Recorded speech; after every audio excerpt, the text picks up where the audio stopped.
Welcome, everybody. Welcome to the pit with me, Pete. What's going on? Hope everybody's having a grand old time. We got a fun show for you today. It's a little bit crazy, a little bit fun, a little bit all over the place, but that's the pit, so it's all gravy. First and foremost, I want to thank my buddy Chocobobutt for that song Light Angel, my boy Juan. His music, he gave me permission, so go check him out on SoundCloud. That's Chocobobutt. Thank you very much. I want to thank everybody for joining us. Week 4 of this. I can't believe we've already done 4 weeks of this. I appreciate everybody for coming on and hanging out with us. We got some fun. First off, our buddy Raj is going to be a few minutes late. He's just coming from work. He's the guy from Outlaw Studio and Mojo Risen, the amazingly fiery, awesome indie comic book. But we still have a lot of people. Of course, the homies Jay and Angel are here. Very special guests, however, though. We have Mr. Larry himself from the incredibly amazing book, Nyobi. It's Birthright 2 is on Kickstarter right now, and we're going to talk about him with all of those things, too. And we have the incomparable Long Island cosplayer, Chocobobutt. She's here as a special helper because our buddy Manny wasn't feeling well from Outlaw Studios. So we gave him the night off, let him, get some sleep. And she's going to come on and help us out and chit-chat and talk about all her wonderful cosplay things that she's been doing. But as always that we do with the pit, we're going to bring on the homies first. Jay, what's up? Angel, what's up? What's going on? Jay has his 57th different version of his setup in the background again. I'm actually in my my actual office tonight. Oh, you're allowed to be? Yeah, it's done. Jay's got the new gear on. Jay, model the new gear. You got to turn for the camera. You gotta pose. You got to do all the goodness, that comes with it. That's like that official. That looks really dope, though. That's really dope. Very breathable. What's going to happen next is we got to get all the logos on the back. Oh, yeah, that's his next thing. He's already got patches being made. I got the unofficial one right here. Oh, here he comes. He's got jokes now. I mean, the only reason he got up is so that people could get a shot of his new chair. I got the unofficial one right here. That one doesn't do well in the rain, though. Jay, listen, you've been live streaming games and stuff. What are you playing? Talk about your Twitch real quick. What's that again? Talk about your Twitch real quick because you've been playing games. I mean, the Twitch is art and games. Everything stream just is multicast, but the games I was mostly playing Among Us because that game is hilarious, and I just discovered like 2 weeks ago. Oh, we're gonna have to talk about I played League of Legends. And I knew I was gonna suck, and I sucked, and people got really mad at me because I was sucking. We're definitely going to talk about that. Angel. Yes, sir. I'm not even going to let you answer this question. Congratulations, brother. Thank you so much. Angel got married this weekend, everybody. Angel's big wedding was supposed to be this year, but Corona unfortunately reared its ugly ass and posted things. But luckily, Angel, and I'm going to give all the credit to your beautiful bride, she had the presence of mind to push things down the road, push things down the calendar a little bit. But you guys still went ahead and tied the knot. And I'm really happy for that. It was a big surprise to all of us, and that was really cool. And congratulations! Thank you so much. And we're still having like the actual big ceremony still because I found my invitation somewhere. For the most part, we've paid a lot of money for that, so that's still. I saw the flower bill. Yeah. Jay, you got your invitation, right? What's that? Jay got your invitation, right? Nope. Oh, they got lost in the mail. My bad. All right, so moving right along, we're gonna move right the fuck along and bring on our first. How much I love you, Pete. What? You know my Lakers are playing tonight, and I'm still here. The Yankees are playing right now. Fuck the Yankees. I got it up. Yeah, well, that's more important to me than the Lakers. I don't care about basketball. I have picture-in-picture right now. Like I got it up on my screen here. I'm not saying, like you don't have 3 screens on right now. Like. Dude, the whole island. I watched 2 NYCFC games doing this show. Come on now. Anyway, we're going to bring on our first friend, and we're going to bring Chocobobutt on first because she did us a huge, amazing favor and helped us out, and she's got her poutine ice cream with her. Jay, I know you know Chocobobutt. You did some edits for her, right? Yep. And then Angel, I know you've met Angel at shows. Yes. Okay, cool. How are you doing? Thank you so much for doing this. And I see your pre-cosplay. Yeah, I was gonna film some OnlyFans stuff later, so I was like, There you let's go. get in full costume. And I'm gonna guess you're gonna be doing something with Mitsuri from Demon Slayer. Yeah. I'm just taking a guess. Just a stab at it. Just a random guess. It's absolutely one of my favorite things in the world is that anime and that manga. I absolutely adore it. The anime is so beautiful. It is. It's really, really, really pretty. I still have like a few episodes I need to watch just because I've been like so busy. I haven't had time to finish it. That's not a bad thing. Yeah. That's not a bad thing at all. I know there's isn't there like I think the movie's still not out yet, right? I think so. Yeah, it got delayed or something like that. Yeah, so it's fine. By the time I probably finish it, the movie will be out, and they'll just be like, "All right, there we go. Just watch the movie. Then You'll be fine." Now, what else have you been up to? I know you've been a busy little person. Well, I'm in a cosplay contest actually. Oh, nice. Okay. For another like Kickstarter comic that's going on. It's Cosplay Unity. No, sorry, Comic Unity is having a Kickstarter for 3 comics they're doing as well, and they opened up people to cosplay their characters. And I was like, well, I don't have anything to do. Nice. So that's what that catnip one that I've been posting has been. Okay, about. yeah, I saw that, the recent one. Yeah, the one where it's like almost like a dominatrix cat. Were those gaming headphone ears? Yeah, so they're like knockoff Razer cat ear pieces. Like they're supposed to be like you slide them onto your headset, and they're really, really, really cute and pink. And I didn't want to ruin them, so I like kind of glued fabric, like almost like a pocket sort of ear around it, so that I can take them off and use them later on because they're so cute. And I didn't want to buy 2. That's pretty neat. Now, first off, remember Jay's the technology expert, so I'm sure he saves those for his OnlyFans, the cat ears. But we do need to have a quick discussion here, and Angel knows what I'm going to talk about now. Angel's going to laugh when I say this, because Jay just got a new gaming chair in his office chair, and it's pretty cool. However, Christina, if you could please show everybody your gaming chair and how much cooler it is than Jay's. It's a bunny. As long as it's not you or Angel, I'm okay with it. Oh, just wait then. Just wait. If I can get one that can hold my big ass, because I am the breaker of chairs. That was my name. I got my own little black one here. You know, I was given the break. We don't need that freaking third world country one, bro. Wow. I don't know if you guys can tell.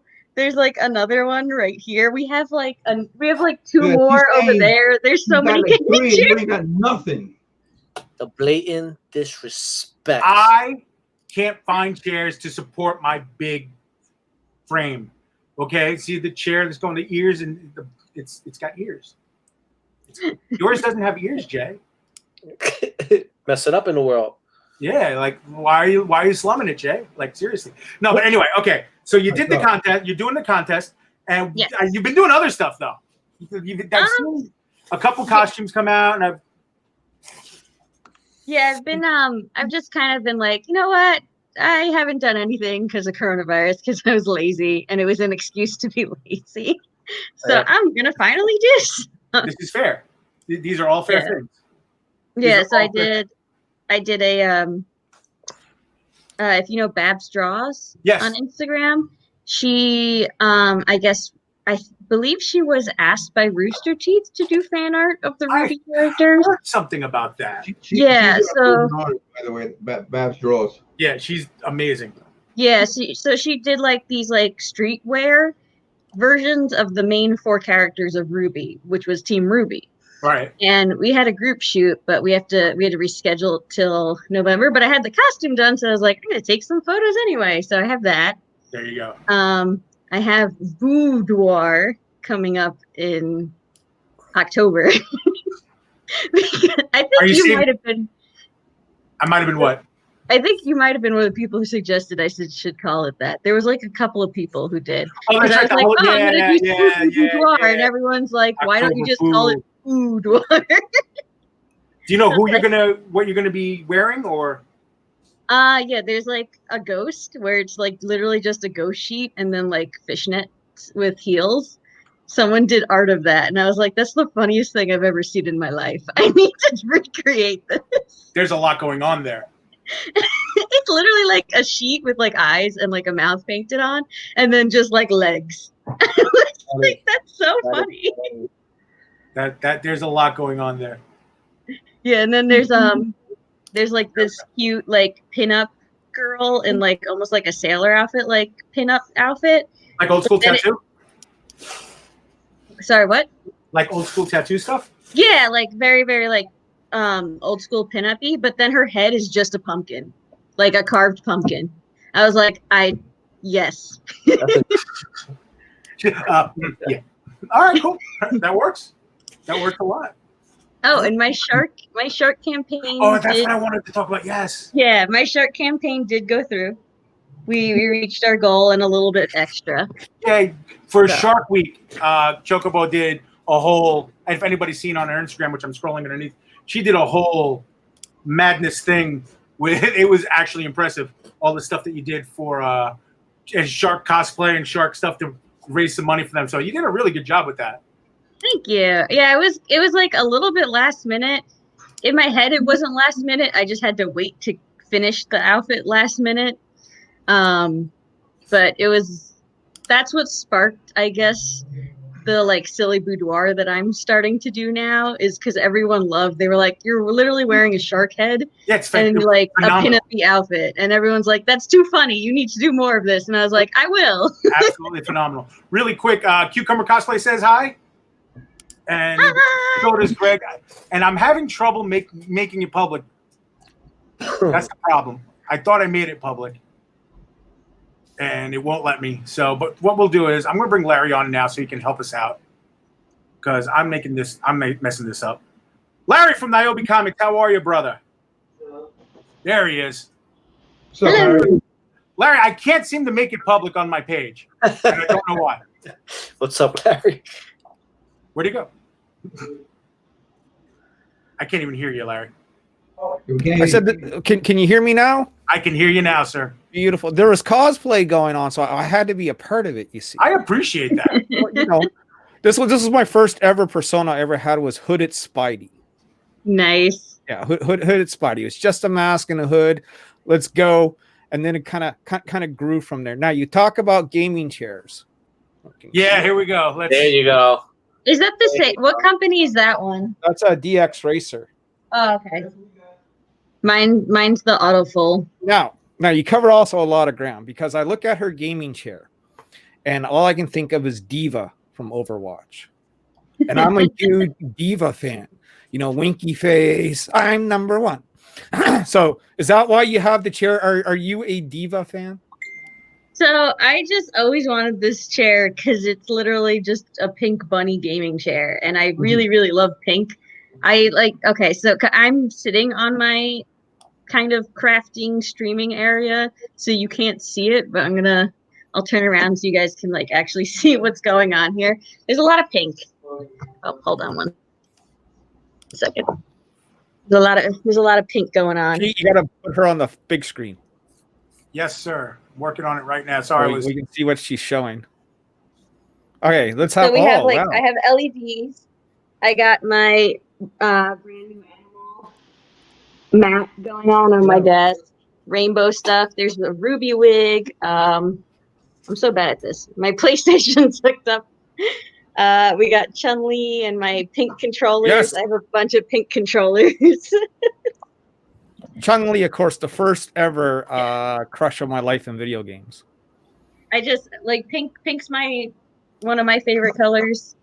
So there's a lot of like pink accents over here. So I thought the gaming chair would match. Plus it comes with a really cool like demon summoning circle like rug. Damn, we're gonna summon demons now, Pete. Yeah, it's a little crazy. It's a little crazy, man. And then so she mentioned PlayStation 4, and then we have another gamer, one of your co-hosts. Who I forgot his name. Twitch? Yeah, that's Jay. Jay on Twitch. That's right, brother. So he was playing Among Us. Now I like to ask him like what else he plays because I've been playing on Twitch and I'm waiting. I'm just waiting. You can put us back on the screen now, Pete. I'm waiting for Oh, what happened? I hit the wrong He button. said, "Screw this guy, man." No, I no, hit the wrong off button. the screen. Fuck this. I hit the wrong button. Friday night at midnight. So as soon as the clock turns to October 2nd, Star Wars Squadrons comes out. Right. And I'm going to be all over that. And November 19th, Post about it. Cyberpunk 2077's coming out. And I'm going to be all That over one I'm waiting for. G.I. Joe Operation Black. Yeah, I'm waiting for that one. Out. Baldur's Gate 3 is coming out. It's going to be a good time for gaming, people. The stream is public, everybody. I fixed it. My bad. Woo! Woohoo! Have a I mean, I just started doing the game thing now. Like I played the Among Us on because I only discovered the game like 2 weeks ago, and it was hilarious to me. Hilarious. Now the boys are here. I'm going to introduce Larry. You've obviously became friends already with Chocobobutt. Raj, Mr. Raj Mahan, ladies and gentlemen. You know Larry. You might know Jay. You might know Angel from other places. This lovely lady is Chocobobutt, cosplayer extraordinaire. This is another amazing indie comic book creator. This is Raj. His book was fire on Kickstarter, Mojo Risen. And then we do need to talk about Larry for a second, because if yours was fire, Raj, Birthright 2 for Nyobi is absolutely fucking solar. Oh, he fucking smoked me, man. But yeah. Smoked funded in 7 hours, Larry. Just absolutely phenomenal. Not only that, I mean, let's be real. I was your 200th backer. I really was, though. Which was really, he was in his stream and we couldn't get him over 199. I was like, you know what, Larry, hold my beer. I'll be right back. With the quick 200. Totally, you did. I backed your last one. I bought the last one. I wanted to back this one. I just hadn't gotten around to it. And to be honest with you, the opportunity to be a milestone backer, rock and roll. Fuck yeah. I definitely want to do that. Yeah, so, man. 200. You know, we did 222 last time, Pete. Okay. We're now at 256, and we're only halfway. Now I'm gonna share the Kickstarter here on the screen here so you can talk about it a little bit more. Oh, cool. Okay, there we go. And now there it is. Is this the current? We are current right here. Yeah. Yeah. What is that number say? Because I can't read it. 8994 Canadian. Okay. No, that's American. That's American. Oh, we switched. We got to switch to American. You're over 10,000 Canadian. Oh, you're over 12,000 Canadian. Yeah, 12 grand for me in Monopoly. Canada, money, everybody. Yeah, Larry's got the pretty money in Canada, folks. Yeah. So 12 grand Monopoly money, almost 9 grand US. We're like inching towards there, but Mr. Mojo Rising, man. You say like solar flare to like a fire, and I don't look at it like that at all, man. Well, to us noobs I'm a noob to crowdfunding, okay? Like you guys are veterans and you guys know your way around the block. I don't know jack shit about crowdfunding. The 2 books that I put out were self. So yeah, I wouldn't even say veteran, brother. I mean, I've only been doing this for about 6 years, and I'm still like, as far as I'm concerned, on the ground level floor, trying to get up and running, but still, essentially on the ground level floor. And making comic books, brother, and I'm sure by hanging out with all of us by now that it's a long, tedious road, usually with very little reward and a whole lot of risk. No, I amen to that. Now I was actually going to ask both of you. I was going to, you're funded, you did this. What percentage is in the error of is the margin of error for like people that back out or something, or somebody who doesn't pay up or something like that? I had 10, I believe. Okay. And how many backers did you have altogether? 140. Okay, so that's not bad. It's my first one, so okay. Yeah. And Larry, I mean, all right. So the way it works with Kickstarter is it doesn't charge you until the end of the funding period, right?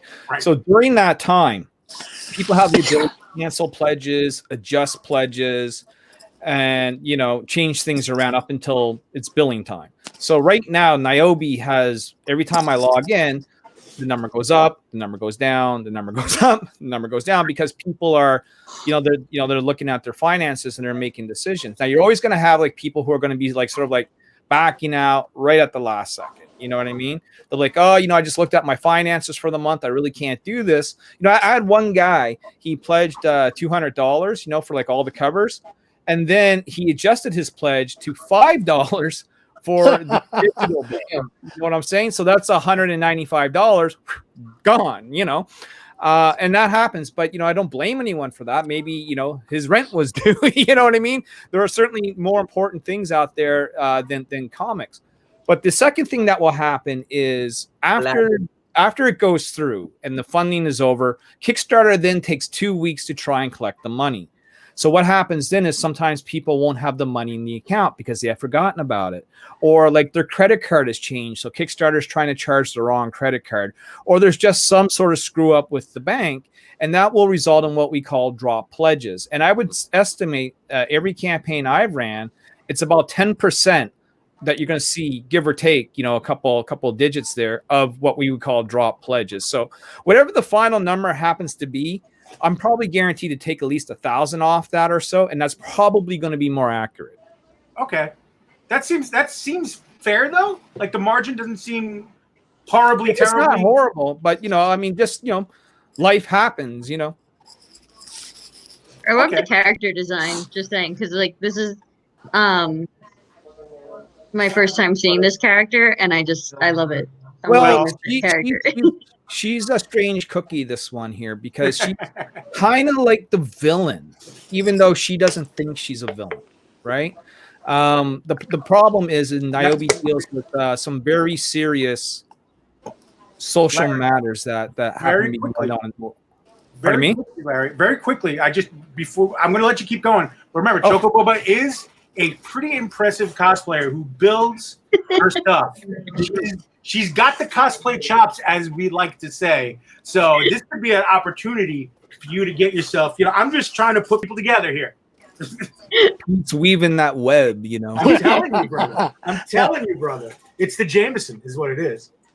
But yeah, I mean, so the story, Nyobi's always dealt with sort of social issues that go on in the world, but never comes from a place where like, hey, I'm trying to, tell you what my point of view is and ram it into your throat. It's more like I present a situation and, the reader sort of decides, like the way comic books sort of used to be before everyone was essentially pushing an agenda. But in, Nyobi #1 dealt with like teen depression and suicide, right? And that was like the first book we did back in 2015.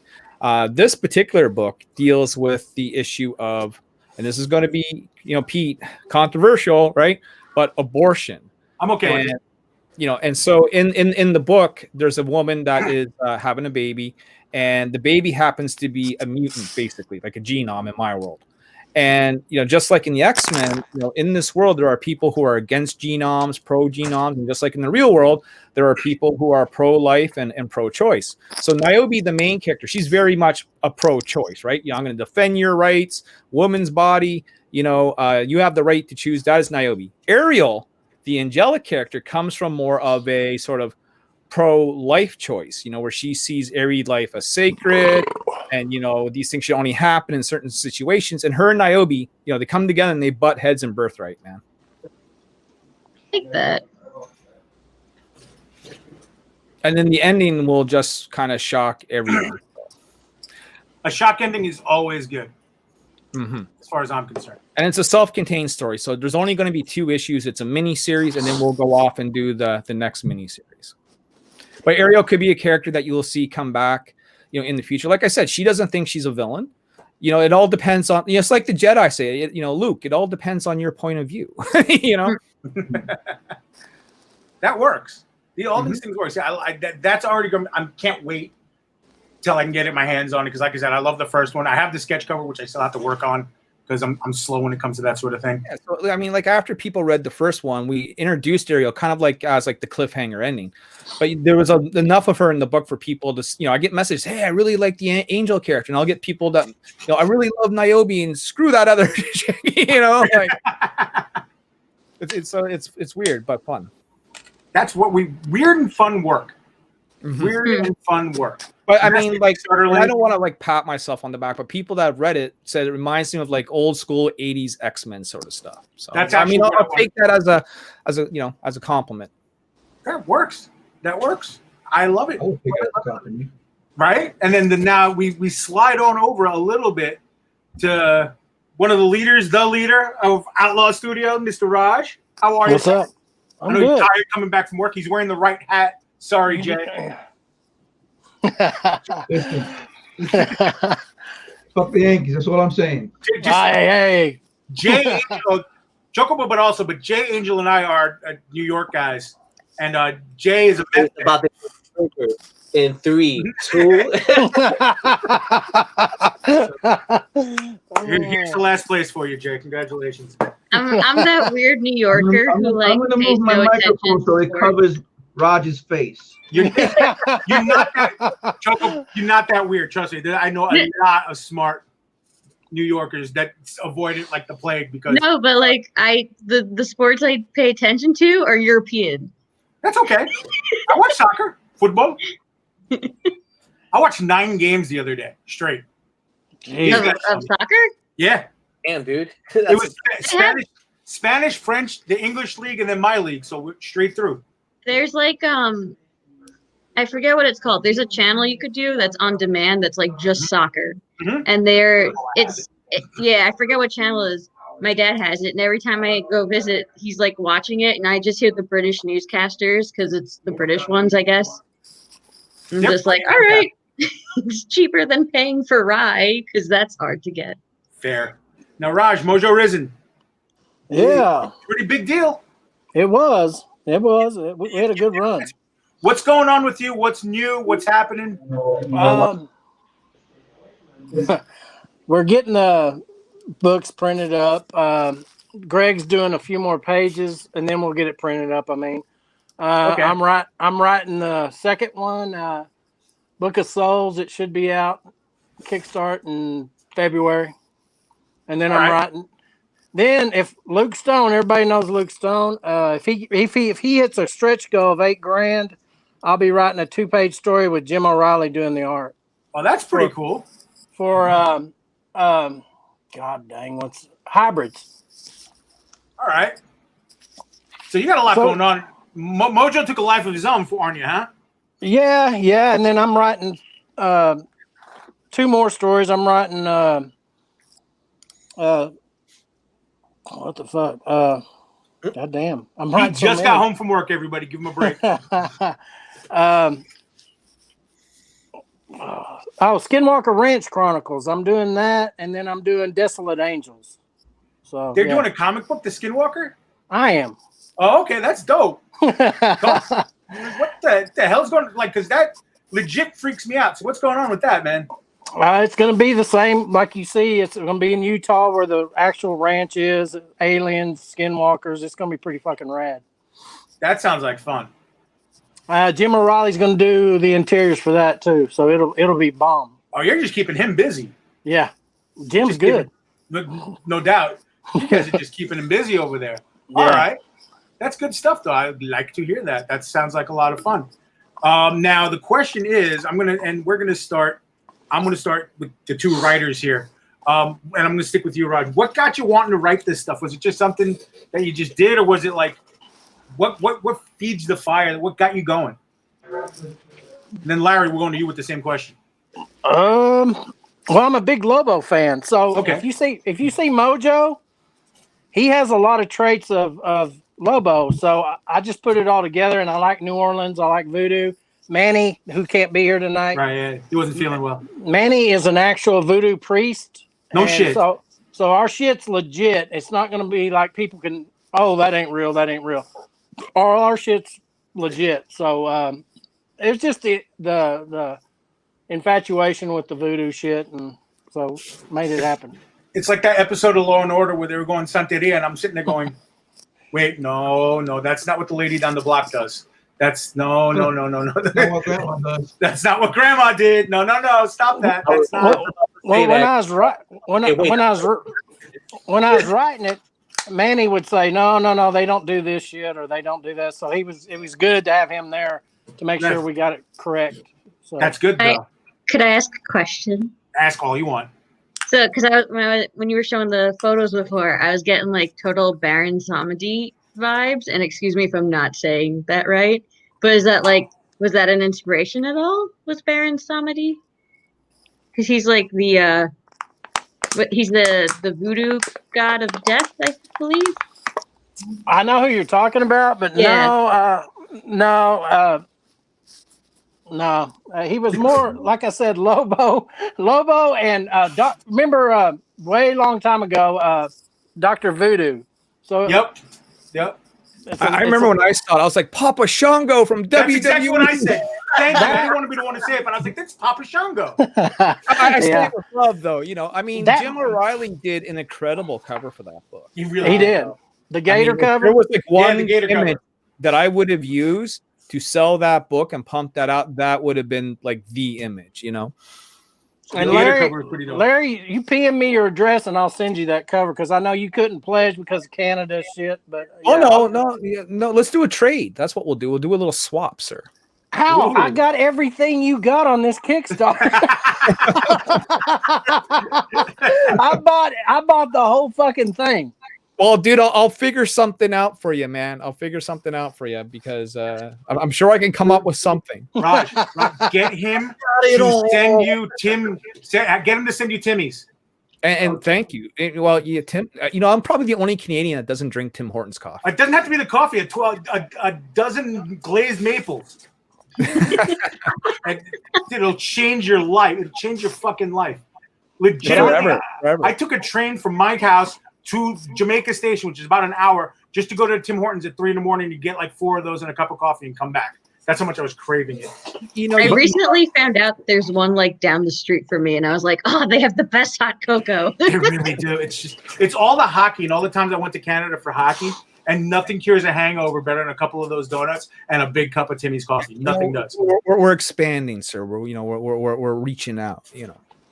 I want to ask though, Raj, because you brought up something. You asked him about why you got into this and stuff. Yeah, and both of you guys, I definitely want to know about. His answer was that this was your first go around. You know what I mean? You know, I figured maybe no, Pete, get me off the screen. I figure maybe that you have done this, like a few times because it seemed like you had everything on the ball. So what that made you say, you know what, like after being around all this time, now is when I'm going to write a comic book. Well, I helped a guy fund 2 books, and I won't name his name because he's a bitch. So there. He kind of screwed all of us. That's how me and Greg and Jim and Manny, we all work for this guy. He's out of Boston. So and he screwed us over and he kicked us off his team. So then we all got together and that's how this came. So maybe I wrote this just to stick it up his ass. I don't know. No, dude, I can understand that. You stuck it pretty good, though. I got to be honest with you. Yeah. You tickled his liver. You tickled his liver a little bit.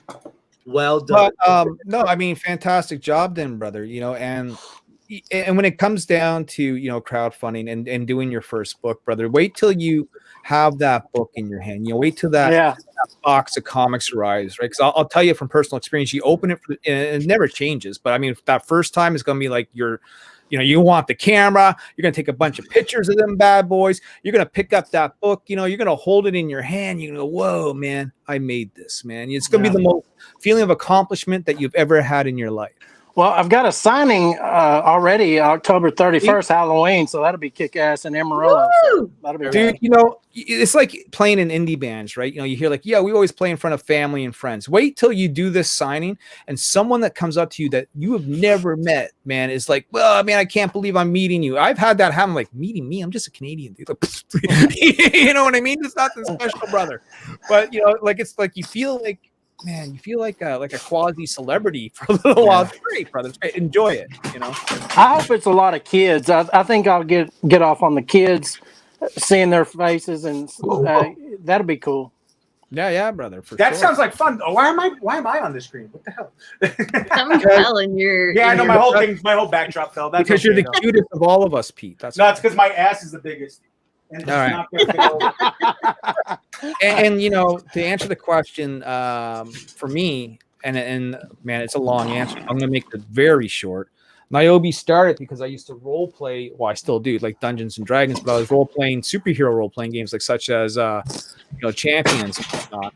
And I made her when I was 16 years old, and she was just a role-playing game character, and I would always draw her and draw her and draw her. And I've always been a comic book fan since I was old enough to read. Since I saw the Spider-Man cartoon, I was buying Spider-Man and X-Men and all that, Batman, all that good stuff since like the mid-'80s.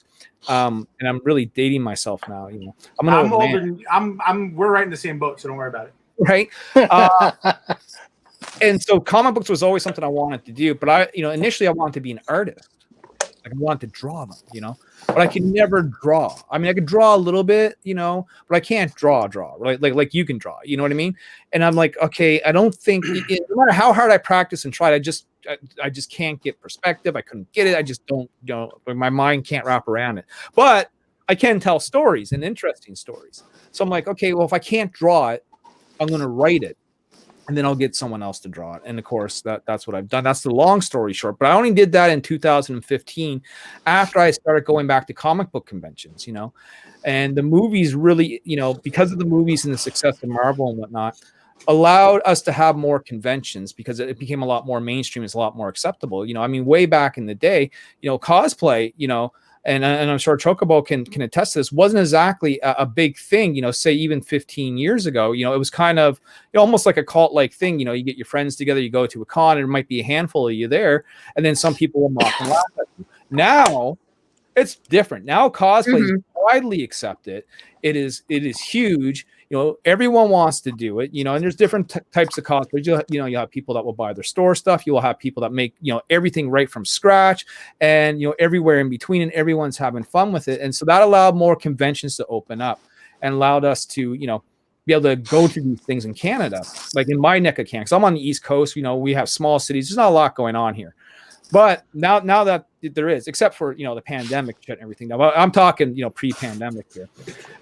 It's pretty bad when you got to say that, isn't it, though? It's terrible. It's horrible. But I would go to these shows, and I would go up and down this place called Artist Alley, and I would show them my bad drawings. And they would take these drawings of my character and make it better, look professional. When I saw that, I'm like, okay, we got to do the Nyobi comic book. That's the long story short. All right, well, that's a good story, though. That is. That's a good story. I respect that. Now, if you talk cosplay, so I want to ask the same question to Chocobobutt. What was the thing that made you go, yeah, I want to do this. I want to build. I want to put on costumes. I want to go to these cons where Larry is. I want to, all this stuff. Well, it's hard to pinpoint an exact time because there's photos of me, dressed up as Snow White, and I think I'm 3 years old, and it wasn't even Halloween. It was just I would constantly wear costumes, and I had a little dress up chest, I guess, that I had for way older than I should have had. Definitely into middle school I still had that. But I think it was I go back to one of my I guess not really idol, but someone I look up to in cosplay. She goes by Adela Cosplay. She's absolutely stunning and amazing, and she's been doing it even longer than I have. And for a while, because I always was into video games and anime and comic books and just every nerdy thing possible, I would, search images of my favorite characters, and this was when we still had what was it, the GeoCities websites and things like that. And those horrible angel fire and things. And I found this website of this girl named Adela, and she was dressing up as Aerith. And I was like, oh my God, you can dress up as Aerith, my favorite? What? This is a thing? So she kind of inspired me in a way to get into it. And then my friends in high school had gone to a convention. They were like, you should come. They have an artist alley. You could bring your art, and you can dress up. And like you were saying before, I was going 15 years ago, basically. So I remember you could take a photo of every cosplayer at the convention and fit it into one photo. Around my first few conventions, and then we lost Larry. He left. Okay, it's okay. He'll be back. But yeah, so it used to be that you could fit every cosplayer at the entire convention in one photo. A big, a decent group shot, but you could fit everyone who was dressed up there. And now you would not be able to do that. I don't even think at a small convention. You really can't. I can't even think of a convention where you could fit everyone who's dressed up in one photo. Man, but that goes to show how much that community has changed so much, and it's so rapidly too. So it's another outlet for that style of art, because that is an art. Like I see some of you guys, some of your builds, and it's just mind blowing what you guys can do. And it definitely is art, because I feel like it's not necessarily idols, because I'm not usually a fan of that word, but it's more of just like, look at these other artists that inspire me. And I'm sure, and I mean, you guys have even mentioned like artists that inspire you already. So it's like, it's the same thing. And I was basically just inspired by other artists creating beautiful things. And I was like, I want to be beautiful too. Well, you do a pretty amazing job. Well, thank you. Really you. Do. Yeah, I'm not just saying that myself. Yeah, I think everybody kind of has to agree that seeing your stuff. In fact, let's really embarrass the shit out of you now. That's fair. That's fair. Yeah, that's what I'm saying. I think it's time to get out there and. That's funny. I'm just saying. Jay's nickname for years was Mumbles.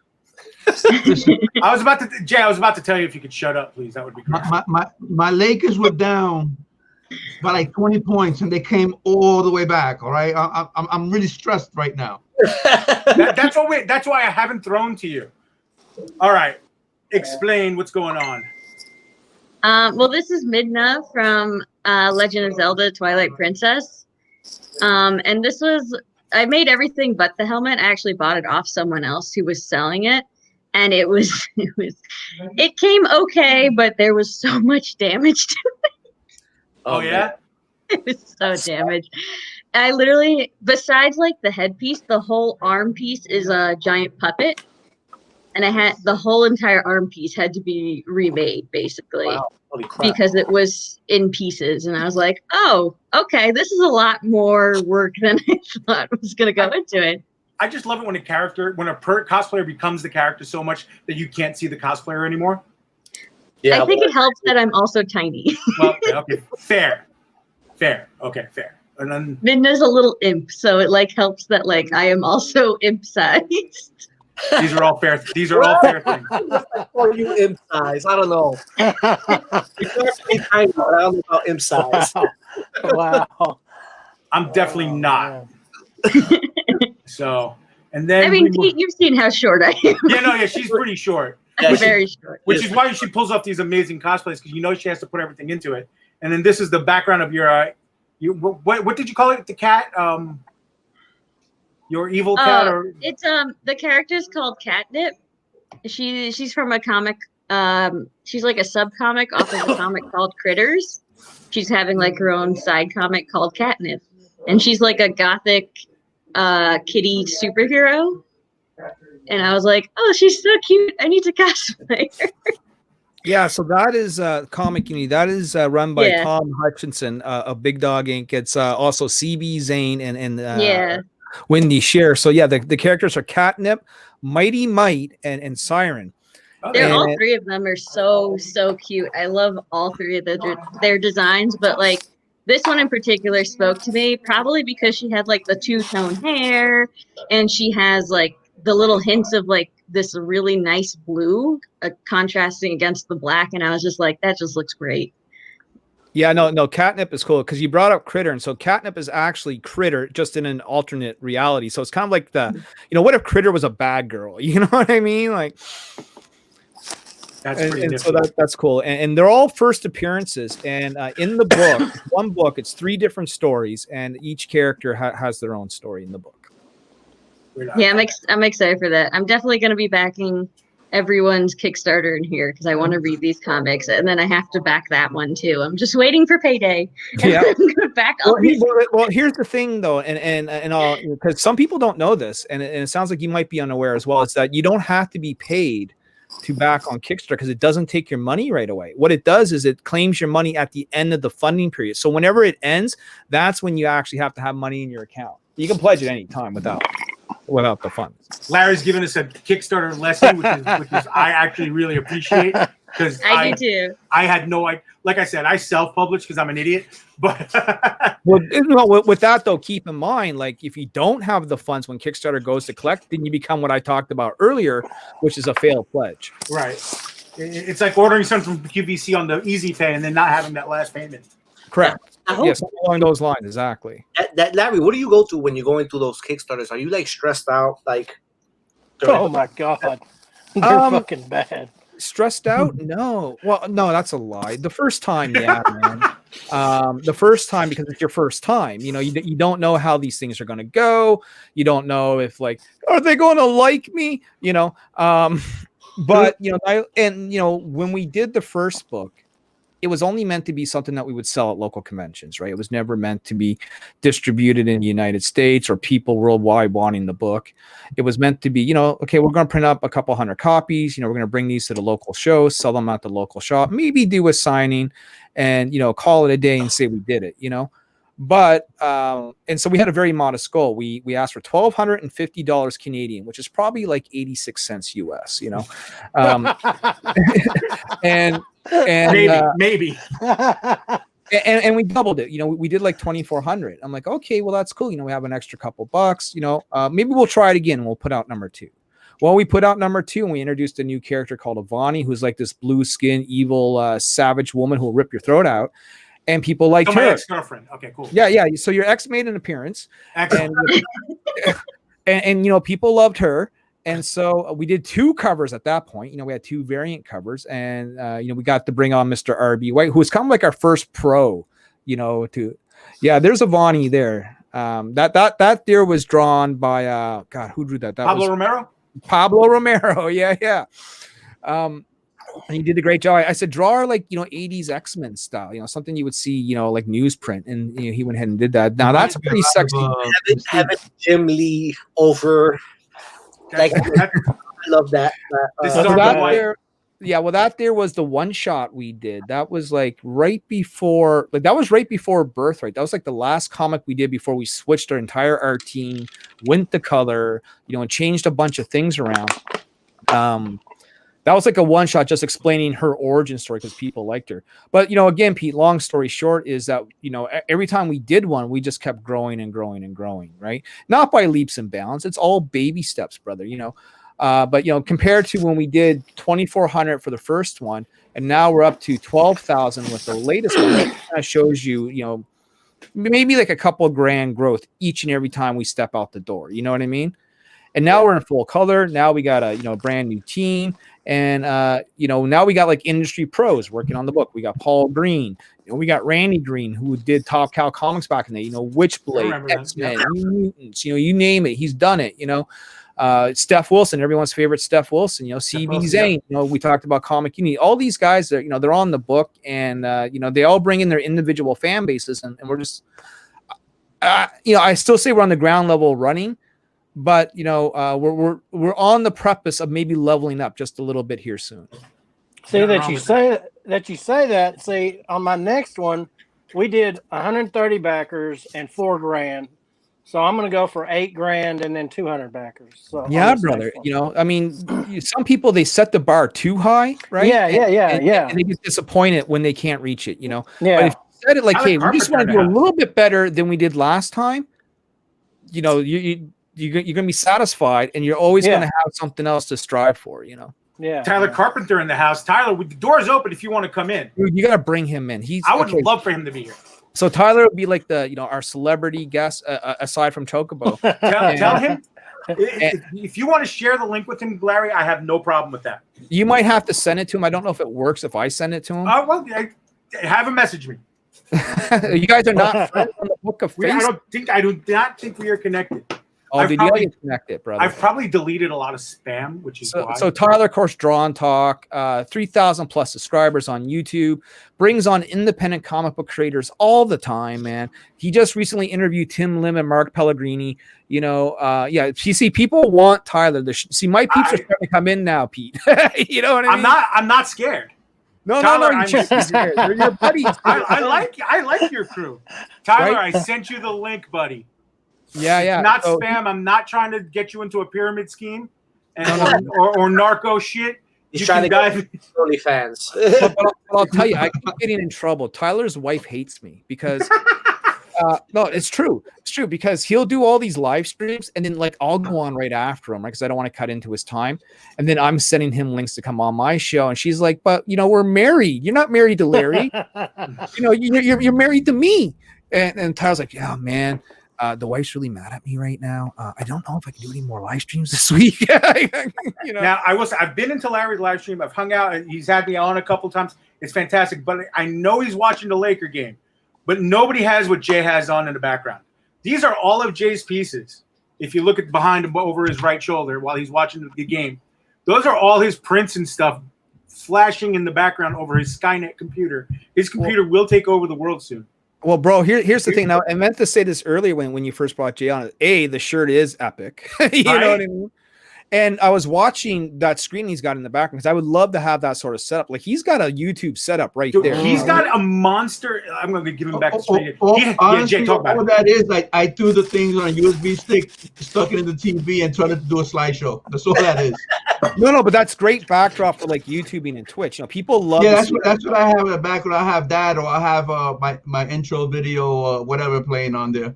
Right, and with Chocobo, she's got like the lights and stuff. Like I wish I could like have green lights or lights around the screen and like things on the microphone, the light up because that's cool. Like she's got that hot pink light, man. I think that's epic. Yeah, exactly. She's gonna show us right there. It's the ears behind the chair that would do it for me. It's the ears behind the chair for me. She's got a streaming setup, man. Like Chocobo. Do you do live streams? Do you talk about cosplay? Do you do like Twitch and that sort of stuff? So I do have a Twitch. I made Twitch affiliate. I've just literally been so tired. I'm so bad at keeping up with it. But no, I was gonna show you like they're really, really easy to do. Is it Chocobobutt on Twitch? Yeah, I made everything really easy. Literally, if you want to find me on a site, just go to that site and then do /Chocobobutt is usually how they do those things. And you'll find me like OnlyFans, Twitter, Patreon, Instagram, Facebook, Twitch. Like it's literally those sites and then at Chocobobutt. Ladies and gentlemen, the trouble has arrived. Oh man, Mr. Tyler. Oh man. It's getting good now. I can't promise to be here for very long, but that's fair. As long as you brought a silly goose time with you, that's all that matters. I always bring a silly goose time with me.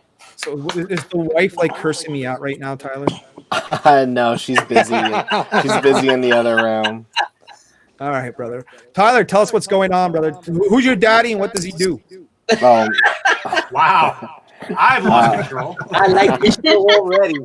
Who is your daddy? What does he do? Let's see. Right now, I'm fulfilling a Kickstarter that I did in June, and I'm also working on a comic book right now. Yes. Tell us all about it, Tyler. Tell us what's going on. Yeah, I'm working on a comic book right now called The Chefs, Culinary Heroes, Earth Force. That's right, yes. And I'm actually drawing a page right now, which is why my screen isn't showing. He's not shy. Yeah. So I'm working on the free 12-page sample comic that's going to be out for everyone in November. And then in February, we're going to launch the pre-orders for Volume 1 because by February, Volume 1 will be finished. And that's how the cookie crumbles. That is how the cookie crumbles, brother. I'll tell you something, And the Yankees are up 5-4. Pete, we gained another backer since we've been on the air, so just to let you know. That's right. We need one more backer to be at an even 260. So let's see if we can get someone to jump on. That would be great. Like, hold on. Hey, Larry, I got a quick question about the Kickstarter because I did the digital one for you, but I don't remember ever asking me for like an email or anything. So how does it work where I'll get that? Fantastic question, man. So if you've never done Kickstarter before, essentially the way it works is at the end of the funding period, everyone's going to get an email, and it's going to be essentially a questionnaire. And in that questionnaire, it's going to ask you for your most updated address.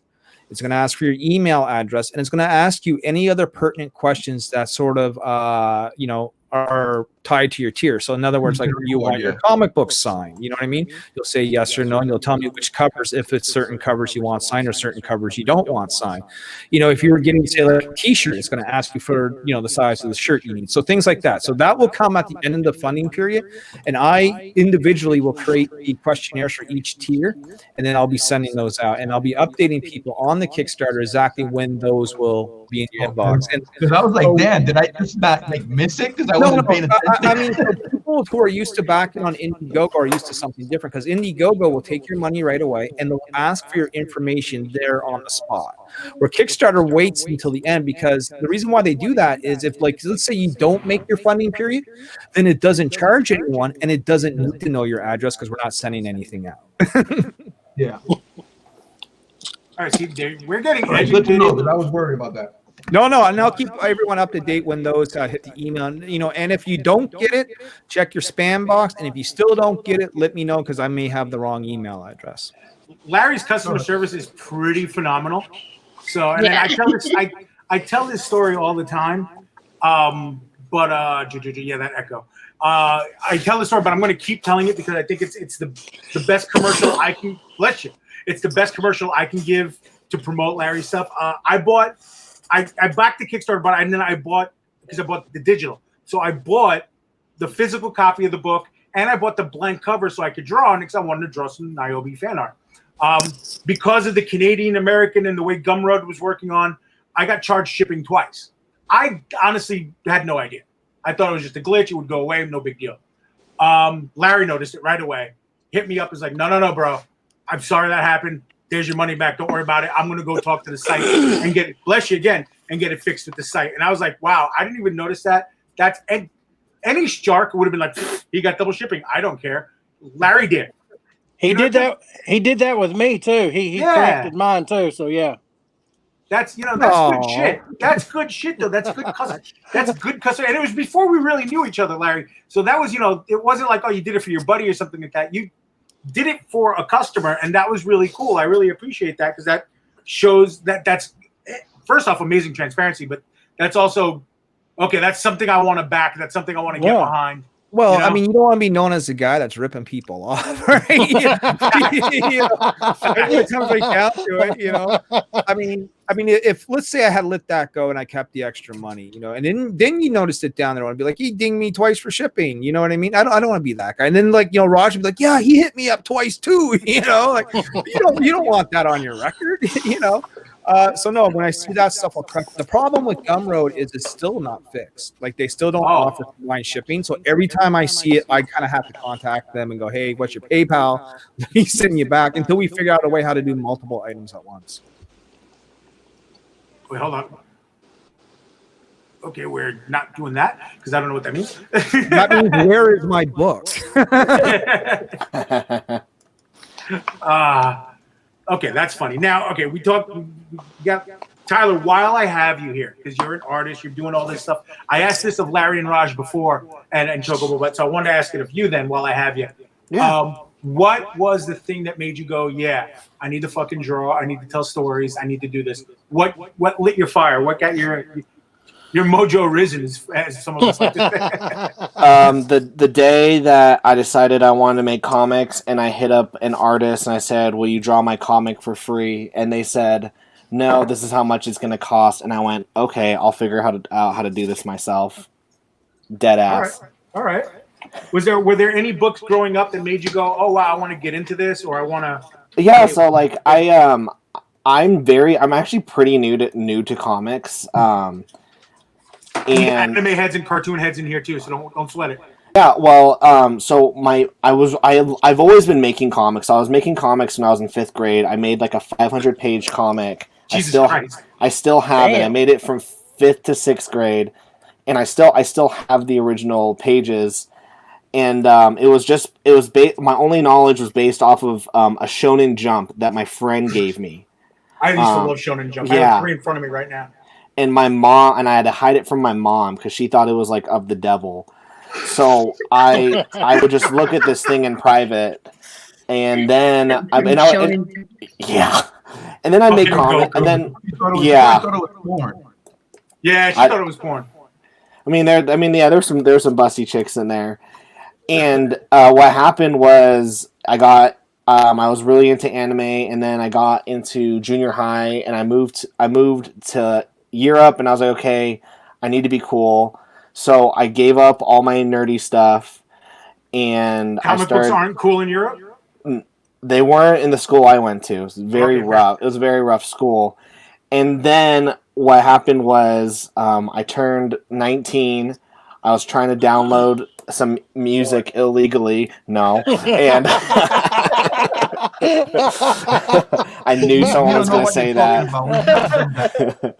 And I saw a picture of, it was an ad, and it was like, the Joker has his face ripped off and Batman needs to find him. And I was like, I've always loved superheroes. I've never actually read a comic. And it was just when the New 52 had launched. You were 18 when that happened? Yeah. Jesus. Yeah. Fuck. I'm only 27 years old. Fuck. Just went, fuck. God damn. Oh, my spine just snapped. Oh. Yeah. I'm getting those aches you get when you go up the stairs and your knee starts hurting. Oh my God. I want to go tell somebody to get off my lawn right now. We all felt started doing that noise when you get off the couch, and it takes a little longer than it should take, Yeah. Hey Pete, can we see some of the art From Tyler? Tyler, shoot me a link, man. Okay. Do you want me to share my screen? Yeah, go for it. If you got that ability, go crazy. Oh, I've got that ability. Let me. Tyler, while you're doing that, I'm going to ask you a question. So, did you make the decision to draw before or after the artist laughed at you for asking them for free art? Yeah. So because I already knew kind of how to draw, I started to get better at my own style at the time, and I would use the money that I made off of drawing other people's comics, and then I'd use that to pay an artist that I wanted to draw my comics. And then I did that for 4 years until eventually I felt like I could draw my own stuff. You know what? Kudos to you, man, for doing it on your own. For doing it yourself.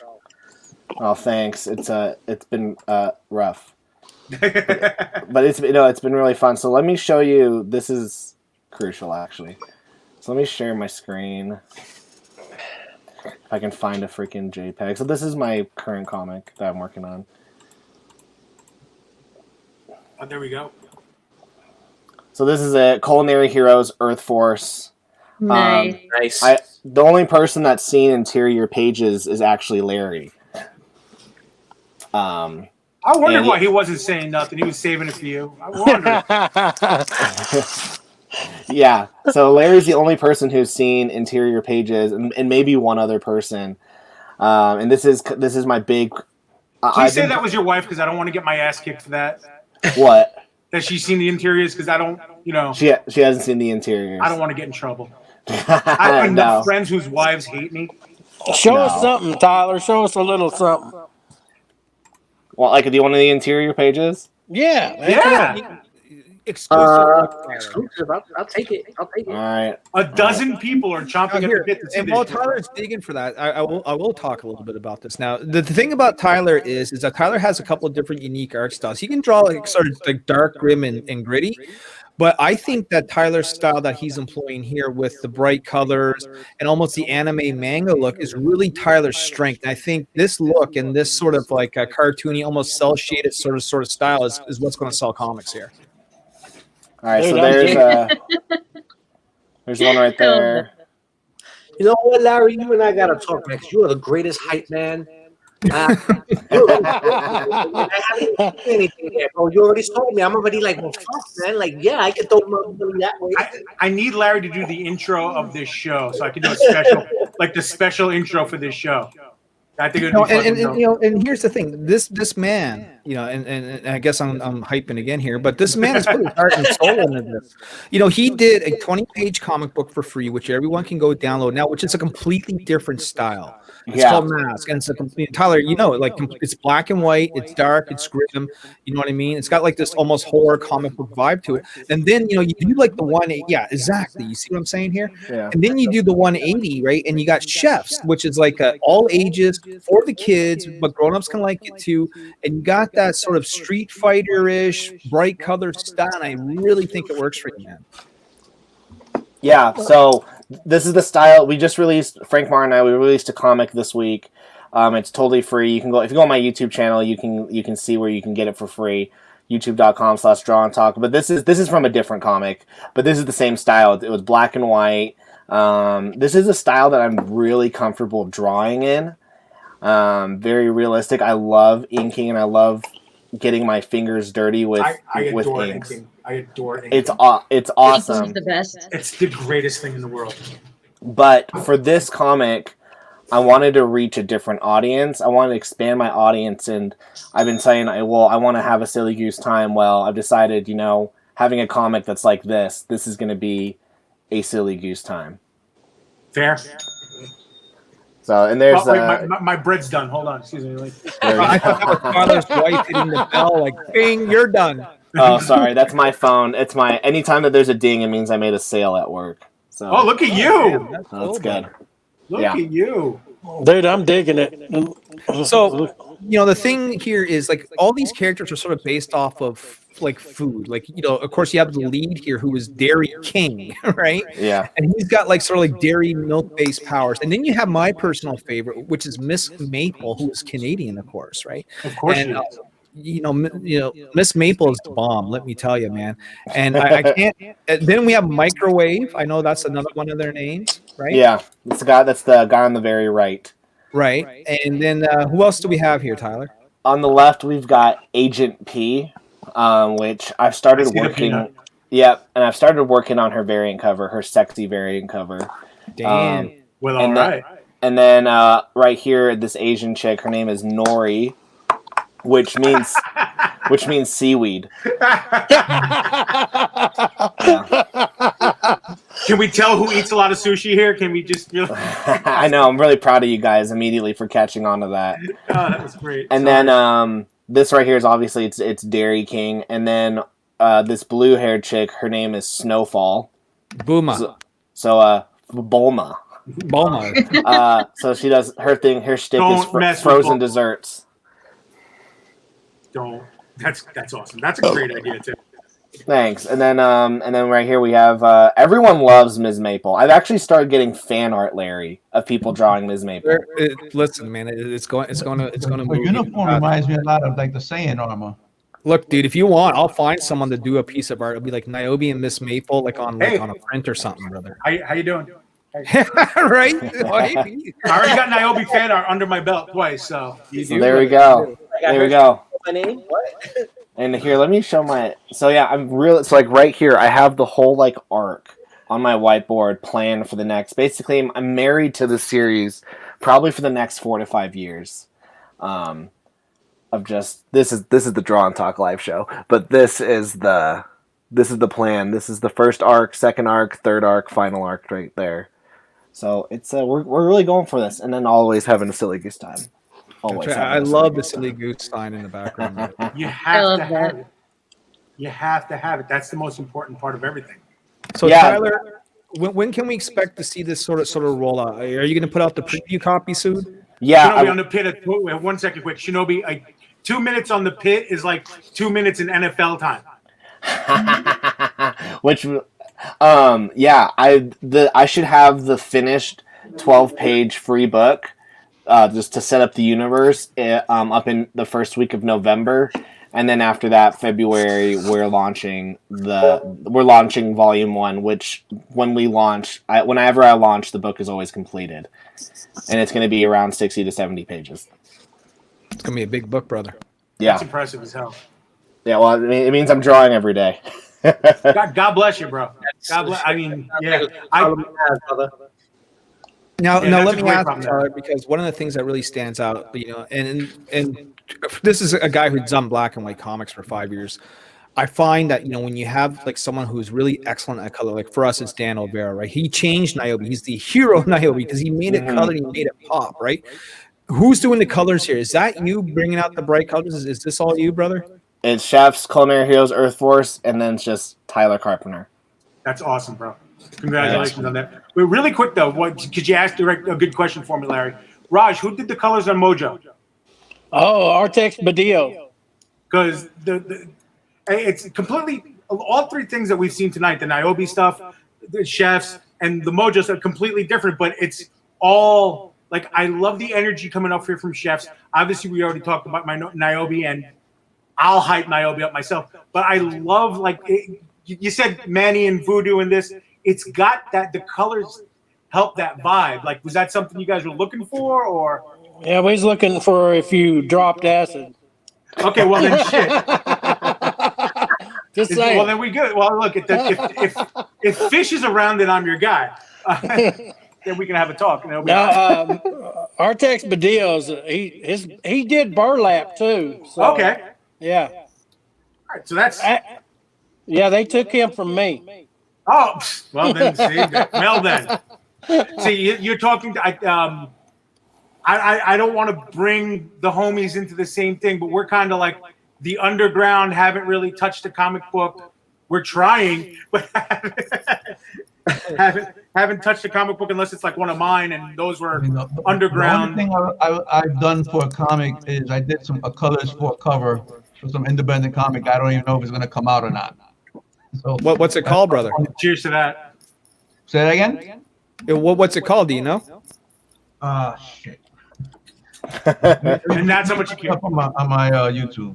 Okay. Well, when it comes to you, let us know because we'll keep an eye out for it. You know what I mean? And the only thing I've done cover-wise is me trying to go for cheap to try to get a cover.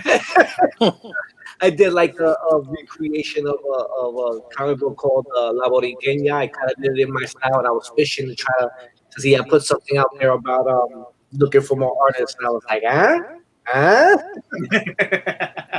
Closest thing I've ever done. You know how that is. That's why we always do those.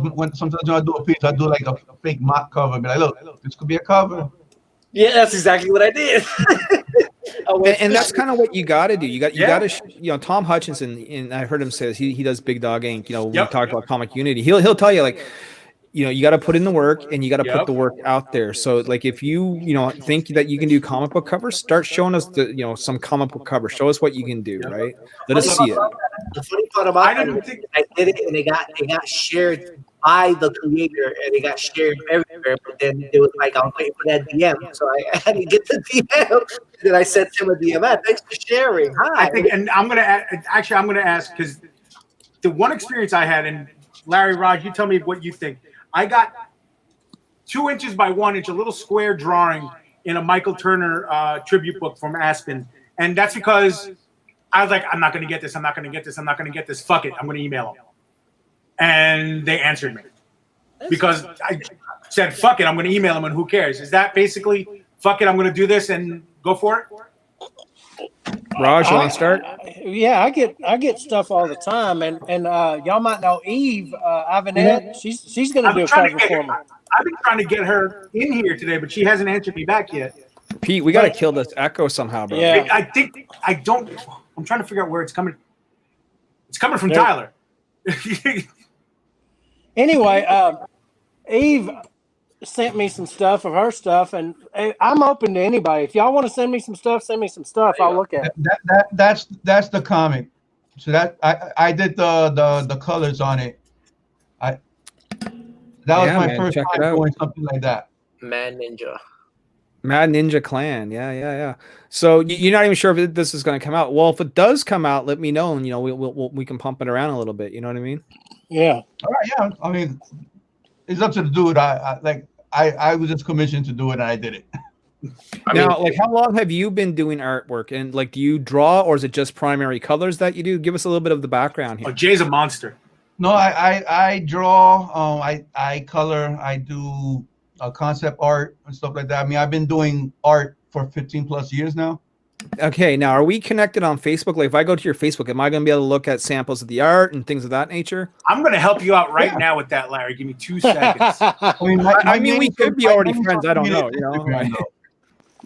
But pretty much, if you just look up AtraMessor art in any social media, I'll pop up. Yeah, well, I'll get Pete to send me a link because I'm never going to remember. I got you, Larry, but I'm going to give you a little sneaky peeky right now. Sneaky peeky, brother. Sneaky peeky. Hey, Pete, send me a link too. I got you. I'm sending you all our stuff. Shit.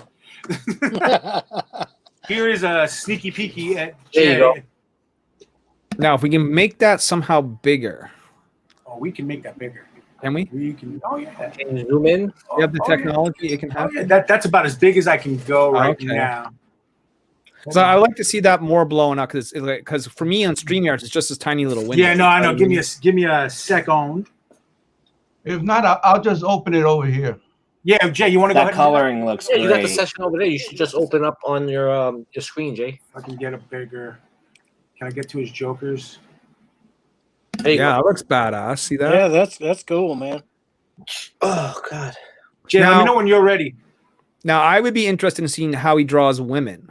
Ah, I think well. you gotta go, Well, Larry, I've been meaning to reach out to you actually if it was okay if I did some Nyobi fan art. Oh, But I wanted to ask your absolutely. permission first. I'm looking No, for the no one Wonder needs to Woman. ask me permission, man. Oh, there we go. Here we No, go. Here we go. I ask. I always ask. I gotta ask. there you go. Yeah, check this out, brother. There we go. Now, I was in the stream when Jay was painting the hair strand by motherfucking strand. That's Yeah. man. That's a good This- video. Yeah, it really I is. sent the screen of that one you was trying to Okay. show. That's the last one I did. Okay, let me get out of here. Let me go over there. Oh, there he is. There you go. Yeah, see, this is cool, man. This has got like a very cyberpunk anime feel to it, and I Well, like it's it. it's Dubby from My Hero Academia.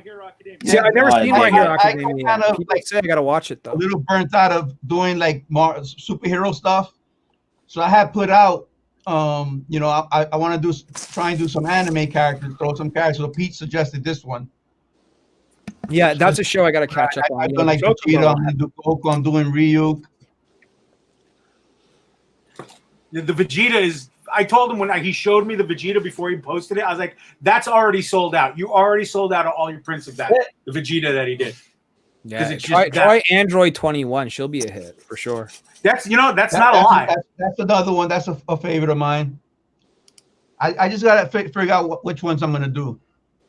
We got Phil Man X in the chat, man. Of course, he's a colorist as well. He says he loves working on covers, except the barrage of Phil stuff. All right, Now, brother, bring it on. I will take a second, and I know Phil's watching. Phil, my man, we are all thinking of you. We know you're going through a rough time, brother, and we all got your Yeah. back whenever you need. Yeah, it. absolutely. All right, buddy. So yeah, I'm man, not gonna, absolutely. yeah, I'm not going to go deeper into that, but I'm just going to let you know that we all love you, brother, and we got your back 100%. All right, I mean that. Yes, absolutely. So I want to ask Chocobo. You know, you brought up anime. We talked a little bit about anime. Like I haven't watched anime in a while, but I used to watch like old school anime, and by that I mean, of course, like the granddaddy, like Akira and like Ghost in the Shell and Appleseed and Gunbuster and Record of the Lotus War and Dominion Sanctuaries. Wait, hold on. Just wait. Hold on. Let me Say. get the full screen going. Yeah. Hold on. Oh, she's gonna show us. We're going on a tour. Oh wait, no, they're not out here. I have the no. Which I must have be nice to be on a laptop. Almost all of the. It is. I have almost all of the volumes of Akira. See, she says I it don't the remember right where I way. got I say that. it the wrong way, right? I don't know where they are. I have like the big, giant volumes that are like there's 6 of them, and The they're literally omnibuses. The They're like- omnibuy. On that shelf, they're you get like like a this bunch of thick. statues and stuff there. they're crazy. Remember, the books are bigger than her, so watch out. I want to see what's on these shelves, man. I'm- Oh, these are my shelves. This is my Final Fantasy stuff, including my Chocobos, which is where There you go. I'm still tight that you got that cloud. Oh, yeah. Yeah, that's badass. Check that out. I got screwed out of mine. I pre-ordered that at like as soon as the E3 came out. I pre-ordered it immediately. Now, have you played the remake yet? Yeah, I'm not done with it because I'm just not wanting to finish it. Oh man, it's such a great game. I'm all about Tifa. She is like OP, man. She's OP. I adore that game. I actually this whole shelf, this whole row right here, besides these 2 figures, is all Final Fantasy art books. Oh, nice. Very dope. So I have like the giant one from Creighton Becker or something. I forget. We got like these ones. Yeah, check it out. What's that? 15 right there? Yeah, I got a special edition remake thing that I won in a costume contest at a Final Fantasy convention that like they didn't air Who did you anywhere. cosplay as? Aerith. There you go. So it has like beautiful Very things awesome. from the remake in it. What else we got? Kingdom Hearts. Yeah, and then we have more art books down here and just regular comics. Like I got Sergeant Rock on this. Sergeant Rock. Hell yeah. God, man. So something that I don't talk about much, not for any reason. It just doesn't come up. No one like asks me about it. I actually went to school for comics. I went to the School of Visual Arts in Manhattan, and I studied cartooning as my major. So I got to work with a lot of like DC and Marvel producers because those are the teachers that work at that college. And so one of the people who worked on Sergeant Rock was one of my teachers, and he got me really into it. So like there's someone in your kitchen. Yeah. So when I graduated, I think it was like one of the last few days of the class. He came in with like these Batman comics, and then he came in with like volume 1 and 2 of Sergeant Rock, like the big ones. And he was like, "These are for you," and I was like, "What?" That's awesome. Well, yeah, here's the thing. I see this like, cosplayer. She's in the bunny chair. And, when you show me your collection, right? Yeah, Final Fantasy, I can see that. The Chocobos, the Funko Pop. And then you pull out Sergeant Rock. Right? Like, that just puts her just higher up on the level, right? That just raises her stock so much more. Well, I had because I was in cartooning, we had to make our own comics. Like that was, instead of writing a thesis paper, I had to create comics for my thesis. They're in my closet right now. Dope. But like one of the comics I was inspired to do was I was going to do like a World War II comic. Because I was like inspired by Sergeant Rock, and also I love that, by the way. My Chemical Romance. One of their music videos was like D-Day, and I love it. I can't remember which one it is, but one of their music videos is like beautifully done. Ghost of You. Yes, thank you. Tyler coming in for the win. I wanted to do like something similar to that, but I wanted to do like a song comic based off of I can't think of anything now. We put you on the spot. Oh, right? It's We'll Meet Again. You know that song by Vera Lynn? It's like a really, really old 1940s song. It was like a song that like the soldiers would listen to like before going to war, and it was, oh, that's pretty. One of my favorites. I'm getting distracted by figures, but I wanted to do a comic on that. So like my teacher was like, here's some reference with Sergeant Rock, and then I started reading it, and I was like, it's so good. It's pretty good reference, though. Yeah, it's pretty good reference for sure. Very dope. Yeah, this is Harley. She's my mascot. She just kind of hangs out here by the TV. I'm just gonna join the party then, for okay, because I know she had all this cool stuff. I was like, I want to show some stuff, man. I want to show some stuff. All my stuff I do have some art like if you want to see. Yeah, I want to see art too. Yeah. I'm also watching the Yankees. Tyler, give us the last plug before you go. Oh, yeah. Thanks for having me on just for this short amount of time. I really appreciate it. That's really cool. Yeah, heck, man. You guys can find me at youtube.com/JohnTalk. We post videos every single week there. And tomorrow we have Peter Samedi of Alternate Comics coming on the show. Thank you, brother. All right, peace out. Can I grab this green, Pete? What? No. Oh. Right here. There. Not that, you bastard. Shit. Needy motherfucker. No, well, go ahead. I mean, what? How dare you? I don't care. I want to see what he's got, Pete. Come on. I'm like 8 fingers worth of Jameson in, so. There you go. You showing anything, or what are you doing? I'm trying to. I don't know. Oh, here we go. Okay, I got you. Oh, look at this. This is awesome. That's the cover I was trying to go fishing with. And then, now, tell me about this character. So this is La Borinqueña, which is a Puerto Rican character. Pretty much gets powers from the island. And that's her design. Now, is this character like yours? Like, did you create this, brother? No. This guy. He's got his own series, and I was trying to see if I could jump on to a variant cover somehow. So I went fishing with this. Well, I think it's nice, man. I think you got a nice blend in style here. It's almost like a painted Alex Ross vibe that I get. Yeah, Alex Ross for sure. That's a huge compliment. And then I actually did this piece with Jay, but this was my side of it. I reimagined Captain Planet. Yeah, I reimagined Captain Planet. Look at that, man! I love how you done the effects with the arms and how they light up and you know, that's really slick looking, brother. And then the last one here was a redo of an old Spider-Man piece I did, and we just added. Oh man, how come I haven't seen you before? You know. So we all have that Miles. We all have that Spider-Man piece that we're proud of, and a couple of us have a Spider-Man piece that we're not so proud of. Yeah, I've got a couple of Spider-Mans that I haven't shown that are pretty horrible. I'm proud of every Spider-Man piece. Spider-Man is my boy. No! Stop that. Tom Holland is your boy. Tommy Holland. You get to tell the story. Tell the story. Eyes. Tell the story because I miss cons. I miss you. I miss you telling the story to everybody when we're at a con. Yeah, this is by far the greatest story I've ever heard. It's not the greatest. It's a fun story. Tell your story. It was on a Keystone last year, and it was a slow show. It wasn't that great. Keystone is in Philadelphia. Yeah, it was a slow show. I mean, by Sunday by the end of Saturday I broke even. So I was like, okay, it is what it is. They did a surprise guest where they're gonna have Tom Holland there for just Sunday, and that boy showed up, and everybody just started buying everything Spider-Man, and I made 3 times as much money Sunday than Friday, Saturday combined because of Tommy Holland. Oh wow! So sure Tommy Holland will forever be my boy. So if he knocks on equals money, ladies and gentlemen. Tommy Holland knocks on his door and wants to eat dinner, Jay will give him his children's plate. That's right.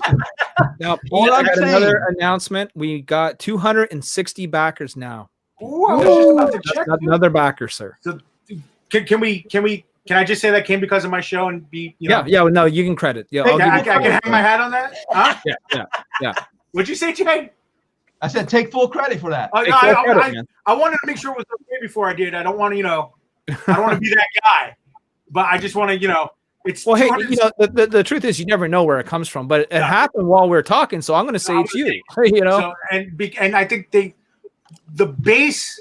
So like you got, look, Larry, I'm not taking anything away from you, but you did this yourself in 7 hours. You got yourself fully funded and stuff. But I think the base of me being number 200 helped that number 60 happen. That's what put us over the edge. Tyler, who was just on, he was number 1. Yeah, of course he was. He has to be, though. Of course he was, man. Now, Chocobobutt is chomping at the bit. She's got some stuff in her hands that I want to see. You get the stage, young lady. Oh, no, I was waiting. And now she's ready. It's the makeup, I swear.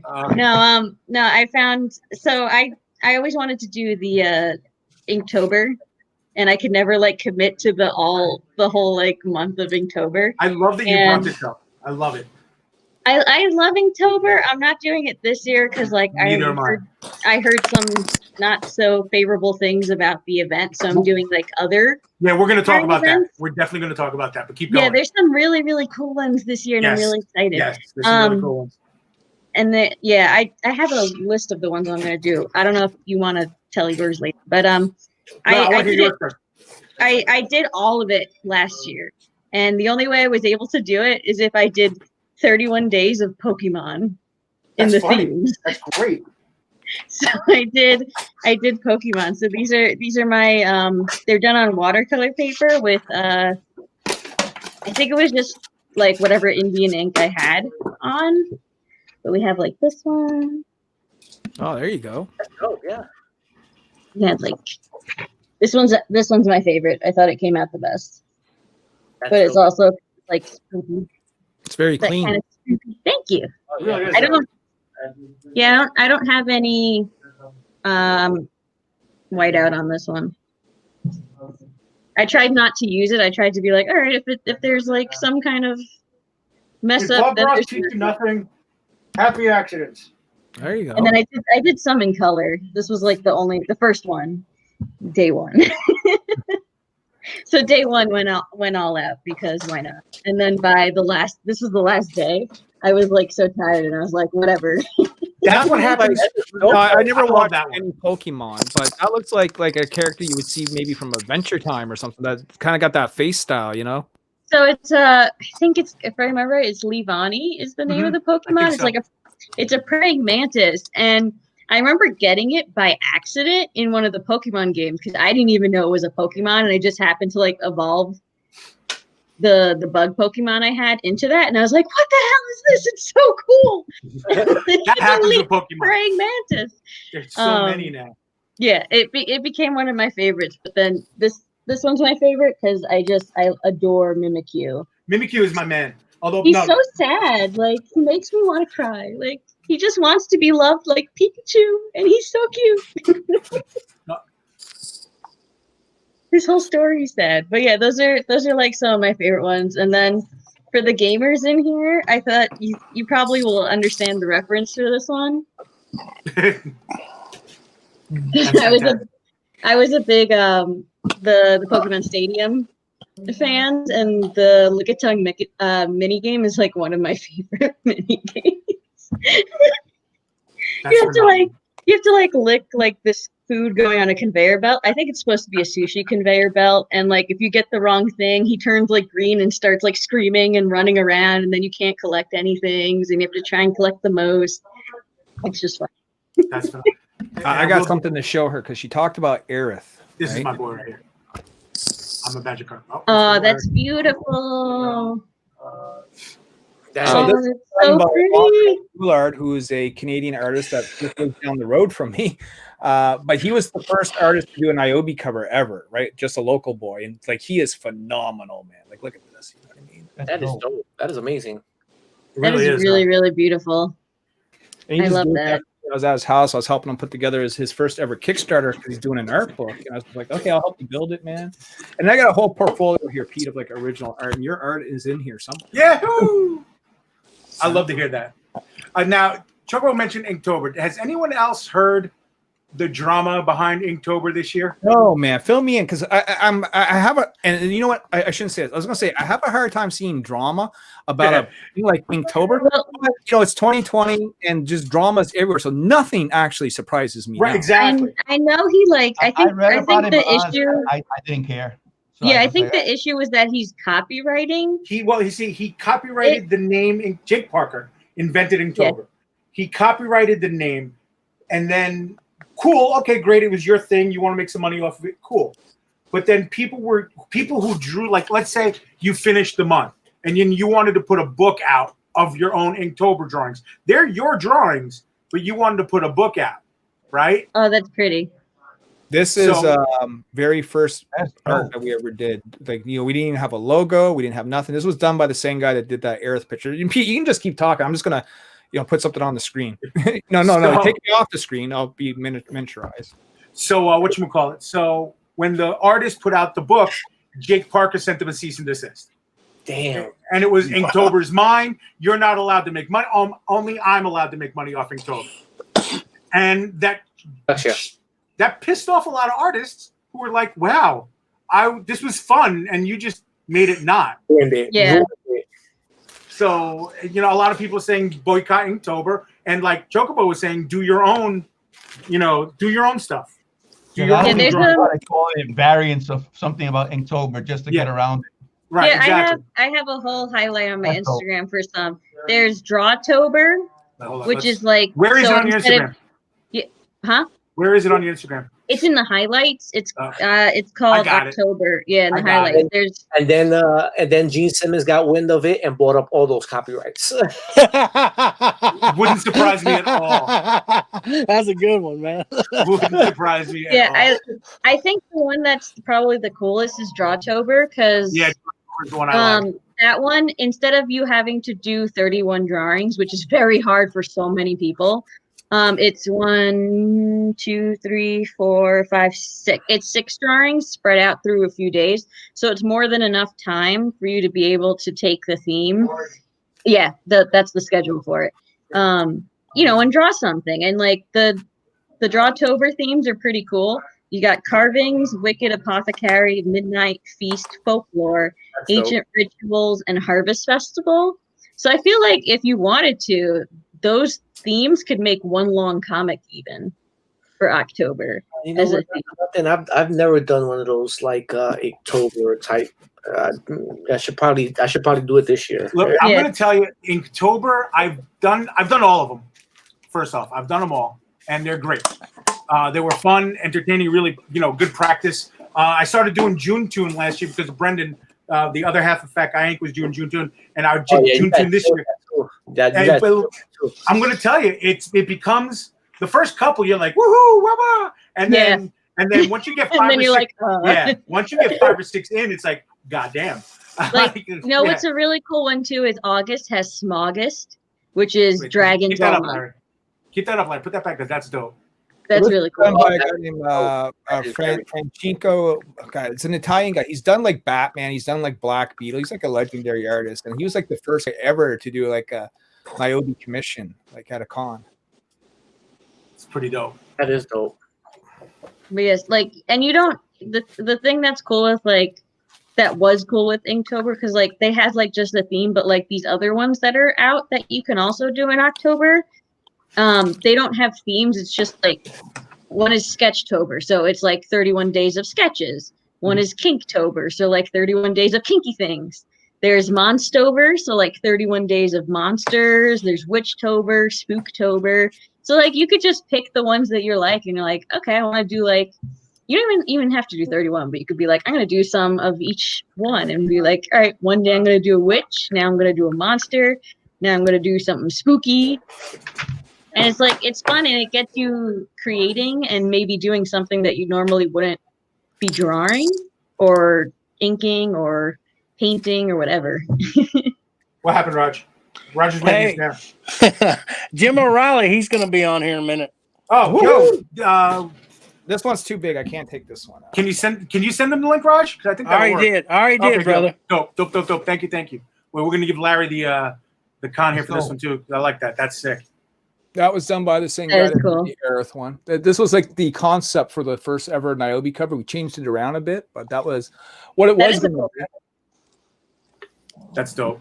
Now, see, for everybody who's new to the pit and stuff like that, and then everybody's new because this is only the 4th one.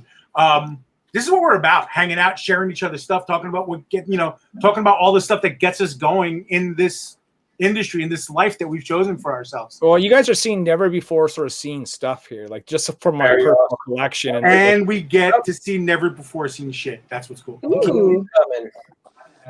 We like exclusives. Larry is a treasure trove of information and stuff. So I found my first ever Inktober drawing, and it's still my favorite. This was a failed year. I went crazy on the first day and then instantly lost all steam. But I did a like wow. Yeah, I did like a creepy mermaid, but more like actual folklore mermaid. That's phenomenal. And then instantly the next for Christmas. It really is. The next day is literally like nothing. It lost. That's how it goes. That's how it goes with these prompt things. It really is. Yeah. Like you're on fire 1 minute, and then 2 minutes later you like hate everything. Like you can even tell in June Tunes. Like my first couple, like woohoo, and then when I came up to the last Airbender, which I forget what day was last Airbender. Last Airbender was, I don't even know what day it was. It pissed me off so much. I was like, fuck this thing. I hate this. Here, bear, yang, leave me the fuck alone. You just get so. I had planned so hard because I had done like sketches almost every day, so at least I had like a base sketch, and I would just be inking, and I still didn't even do it. Inktober is such a. I hate that it got so. I hate that happened so fast. And then look, I'm not going to blame anybody for making their money. Yeah. Obviously, I'm not going to do that because you got to make your money. I get you, I get it, but you don't have to be a douche about it, And especially these days, people, all you need is a little bit of, and the whole world is against you. So, I mean, he could have just went and like copyrighted it and then made merch and sold the merch. And like people would have bought merch. And then if he had never done the cease and desist, like people still would be doing it. I think it's the cease and desist that really Yeah. that really got to people. I really, really do. I mean, it's a shame, but whatever. Yeah, I would have totally bought an Inktober like hoodie. Yeah, or saw a T-shirt. Yeah, because like the script, the font he used for it was like really pretty. I really did like the font. He lost it. Like I'm sure he's still going to try to market it, but the marketing alone, like he could have done a pencil case, he could have done pencils, he could have done art supplies, he could have done a whole bunch of shit, and he didn't. Yeah. And I think that's just a missed opportunity. Yeah. But what are you going to do, Jay? What do you think? I never really cared about the Inktober stuff. Okay, that's what I asked you didn't care. I also want to see if we get a Lakers score. Oh, the Lakers are spanking that ass, man. Spanking that ass. See, it's like 74 to like 52 right now. I have no idea what that means in basketball.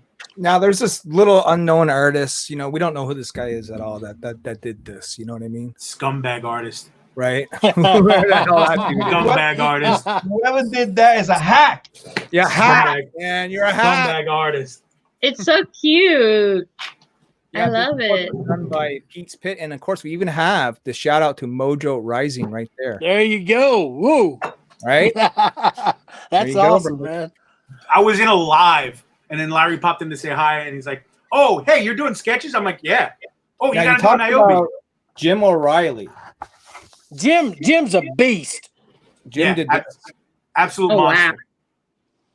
Absolute monster. He did this on a drawn and quartered and just sent it to me, man. Yeah, dude, Jim's a beast. So I can't wait to see Jim. You know what I mean? Absolutely. Yeah, he's coming. He's coming. Absolute monster.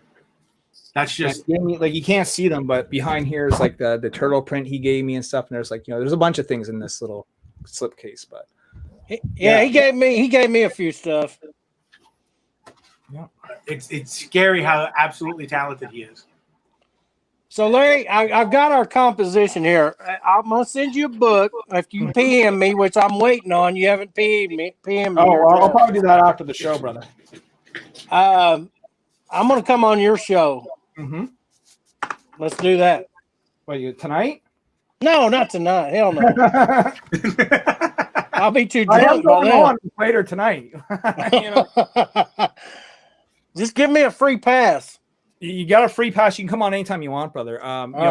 Pete has like the open door. Like when I run a show, all you have to do is say, "Hey, let me in," and boom, come on in. You know what I mean? Well, I'm always commenting on your live shows. I should have came on in long time ago. That's all right, brother. We bring you in now. Let me tell you something about Larry's. Larry's shows are fantastic.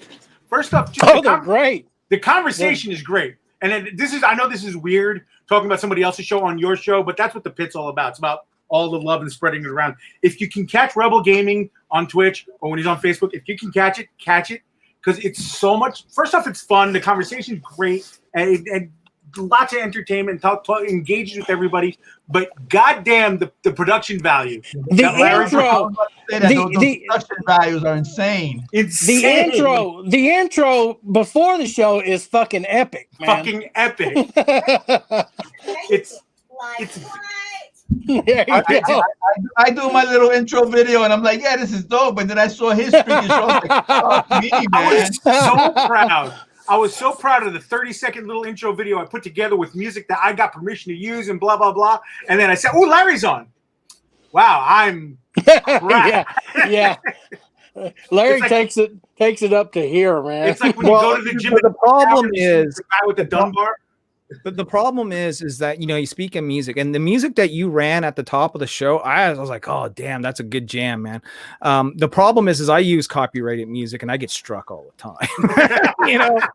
I need to find someone who's going to like lend me their shit, but most of the time it's just YouTube will slap me on the wrist and say, hey, you've used our song from X record company, we're going to monetize your video. And I'm like, oh, you mean the video that can't even get 100 hits and you're going to make half a fraction of a penny for it? And I get to use your song? Yeah, that's a fair trade. And then once in a blue moon, a video will get blocked. Like if you play Ozzy Osbourne, you're getting blocked. Like Ozzy don't like that shit, like That's why I'm afraid, because I want to play Metallica, and Lars will come to my house and kick the shit out of me. Yeah. No, certain songs I've just learned that I can't use, like certain bands, and other stuff just seems to be like free reign. So it's really hit or miss. But honestly, I should be using like non-copyrighted tunes. I just got to find the right stuff that. I told Pete I wanted the Doors tonight, but he didn't do it. No, I'm afraid that somebody from the Morrison camp will hit me on, because I have barely 30 people following me. I just wanted to show. I ain't trying to lose it. I just got this. I just got here, and that's usually my MO. I get something, I'm like, oh, look, it's shiny, and then I fucking drop it. So I don't want to. It's just, I just don't want to be that guy. I'll have Larry do it. Yeah, that's because they're scared of Larry. They don't give a fuck about me. Oh, here we go. Oh, wait. Hold on, what's going on here? That's a cosplay of me and a old friend of mine, Kayla, doing the whole Cyclops Jean Grey thing. Nice. What show is this at? Was this just like in your backyard? No, this was in a place called Fredericton, New Brunswick. It was for a show called Annie Maritimes. So it was basically like an anime convention that I was at. But they had like a whole bunch of people that were in Marvel costumes. So they said, hey, let's do like a Marvel photo shoot out back. So like we took a bunch of pictures. This is just some of it, or just one of it out of like 100 pictures that were, taken that day. I love me some X-Men. I'm actually in 2 cosplay videos, like music videos that they put together too. There's like one where me and Wolverine are tugging Jean Grey, like I'm trying to pull her towards me, he's trying to pull her towards him. You know what I mean? It's epic. I'm in a cosplay video, but it's not pleasant. It's on the darker side of OnlyFans. The Shinobi one lets us know that Bass Rebels, look it up.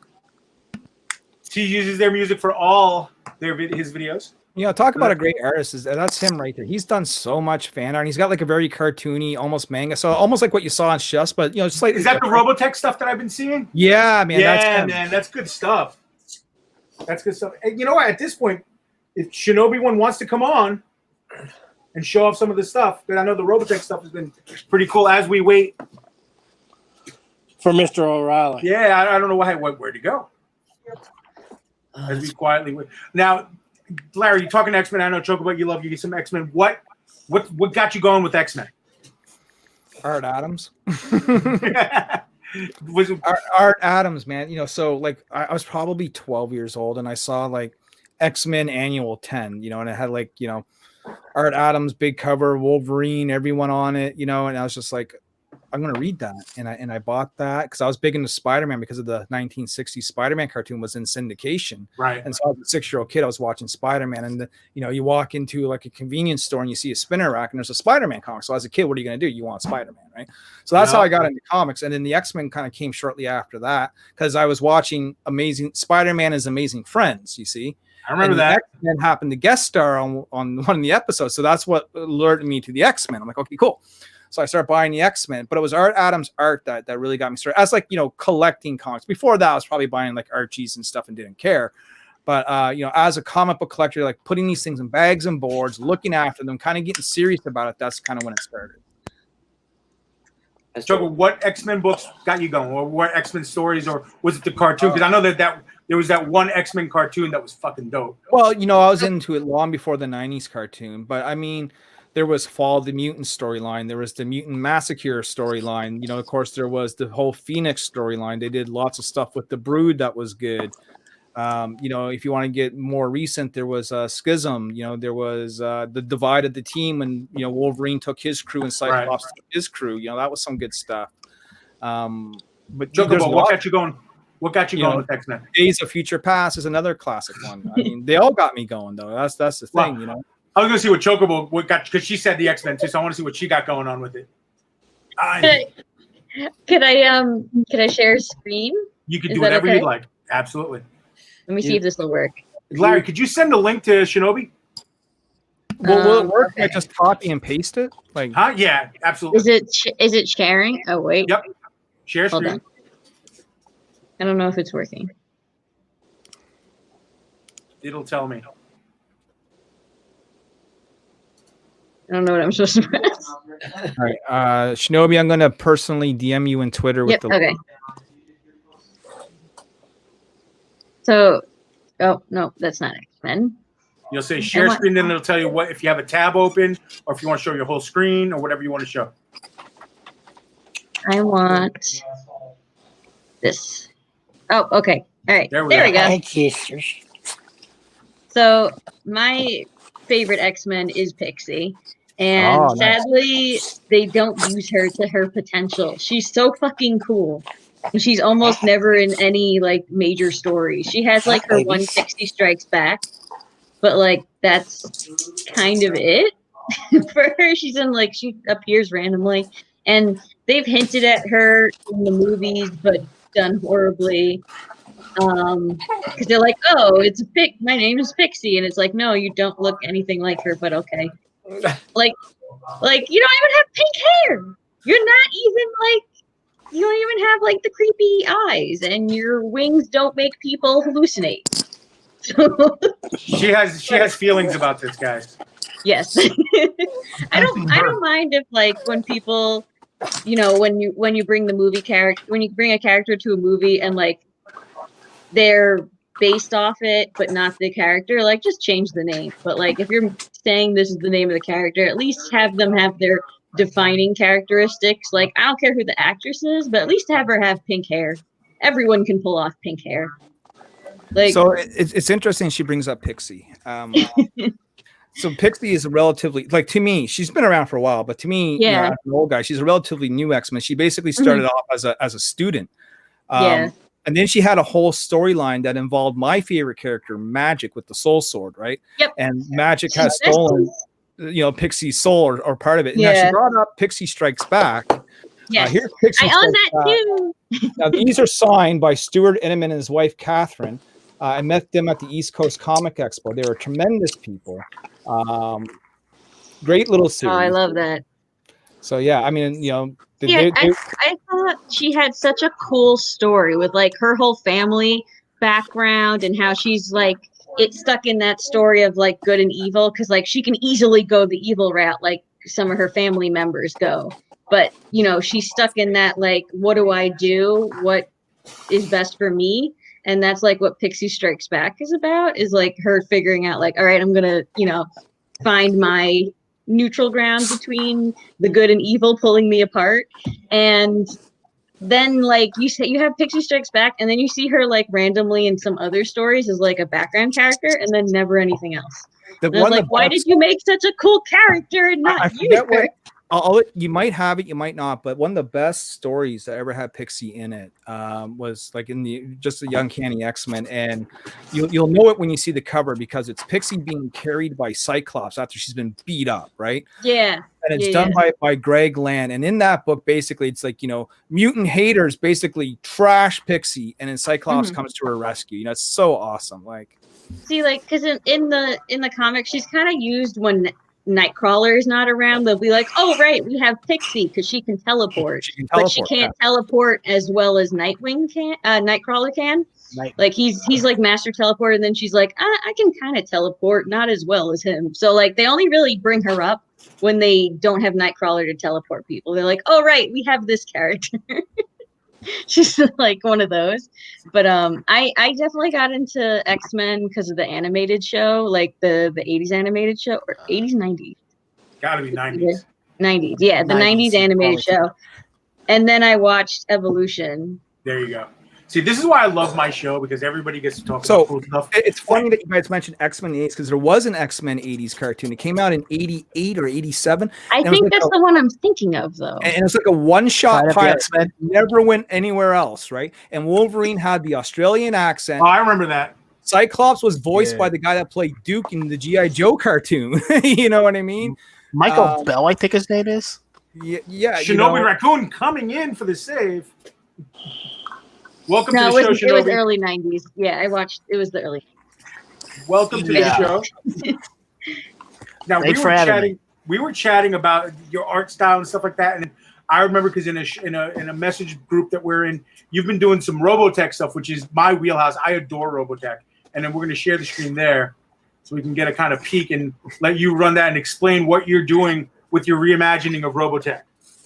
Well, this actually came from after watching Voltron Legendary Defender on Netflix, and I thought, what if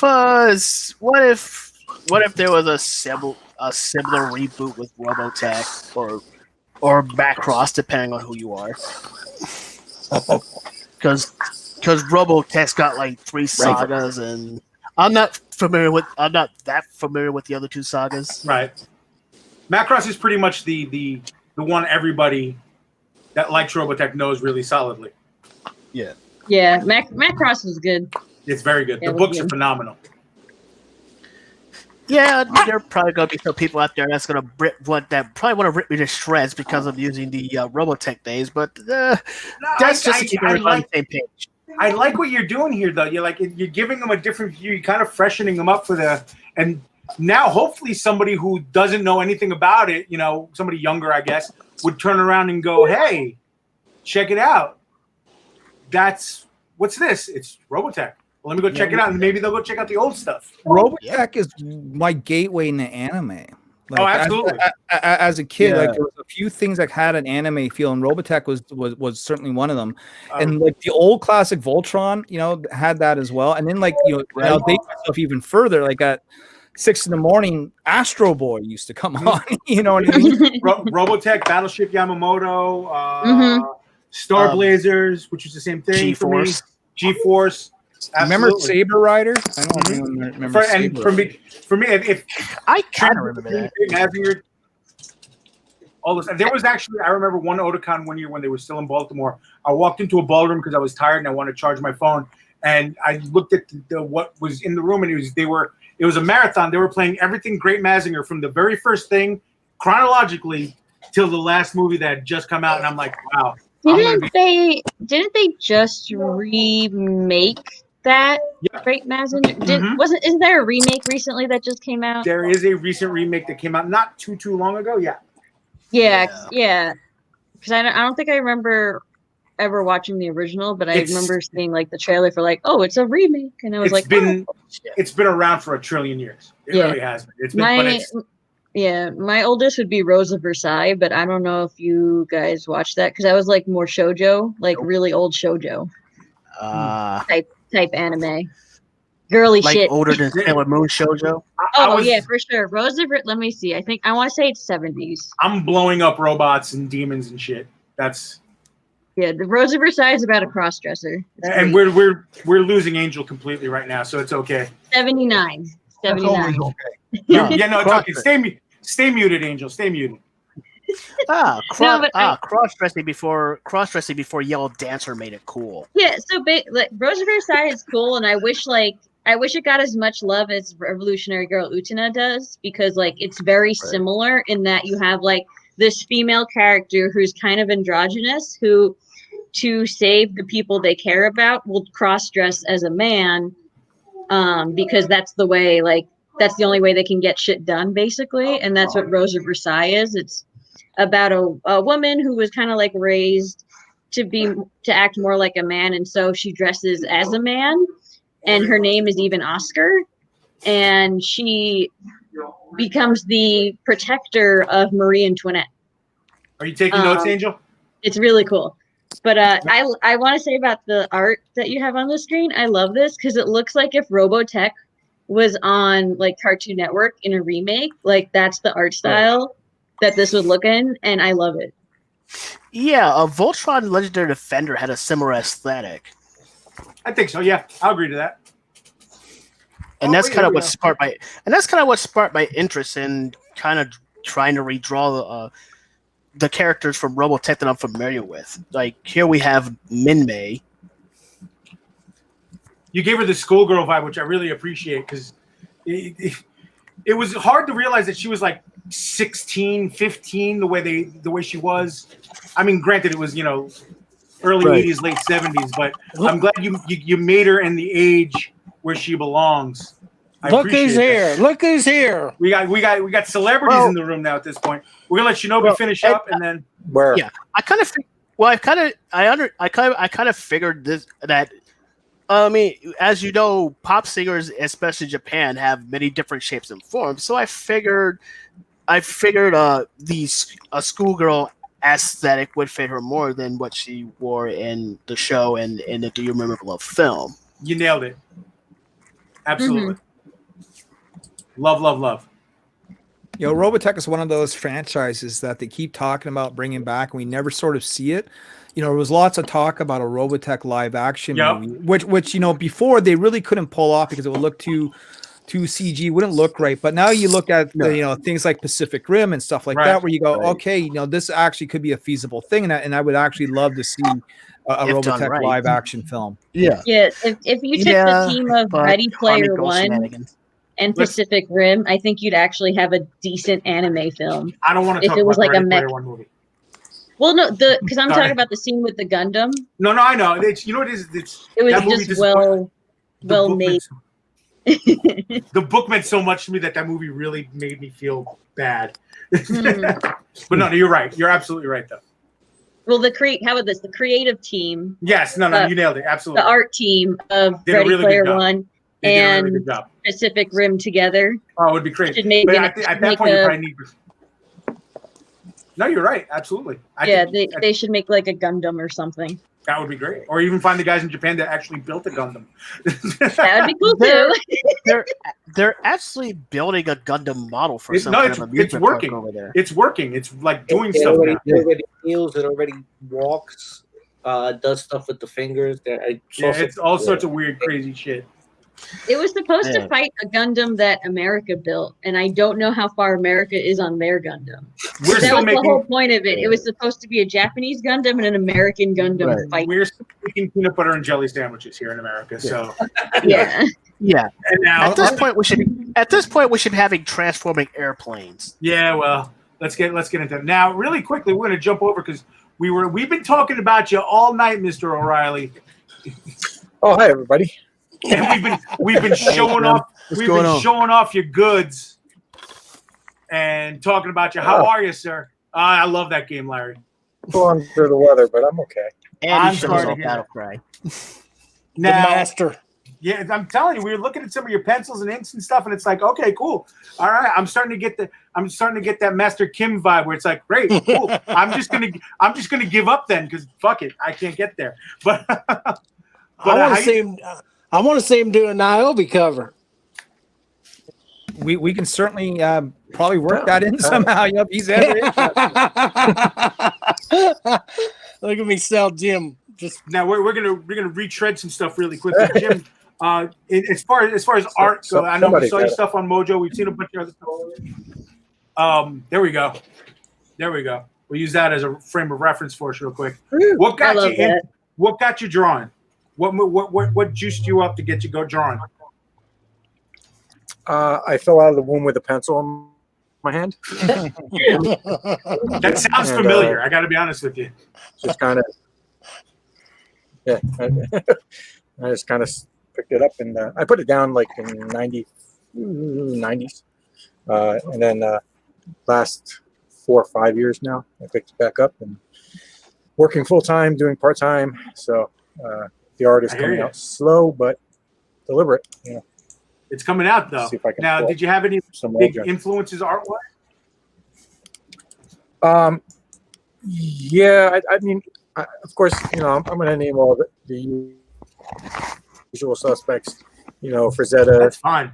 Jim Lee, all the usual suspects. But there are like quirky guys like Eric Canetti. I don't know if you guys are familiar with any of his work, but. Is that me?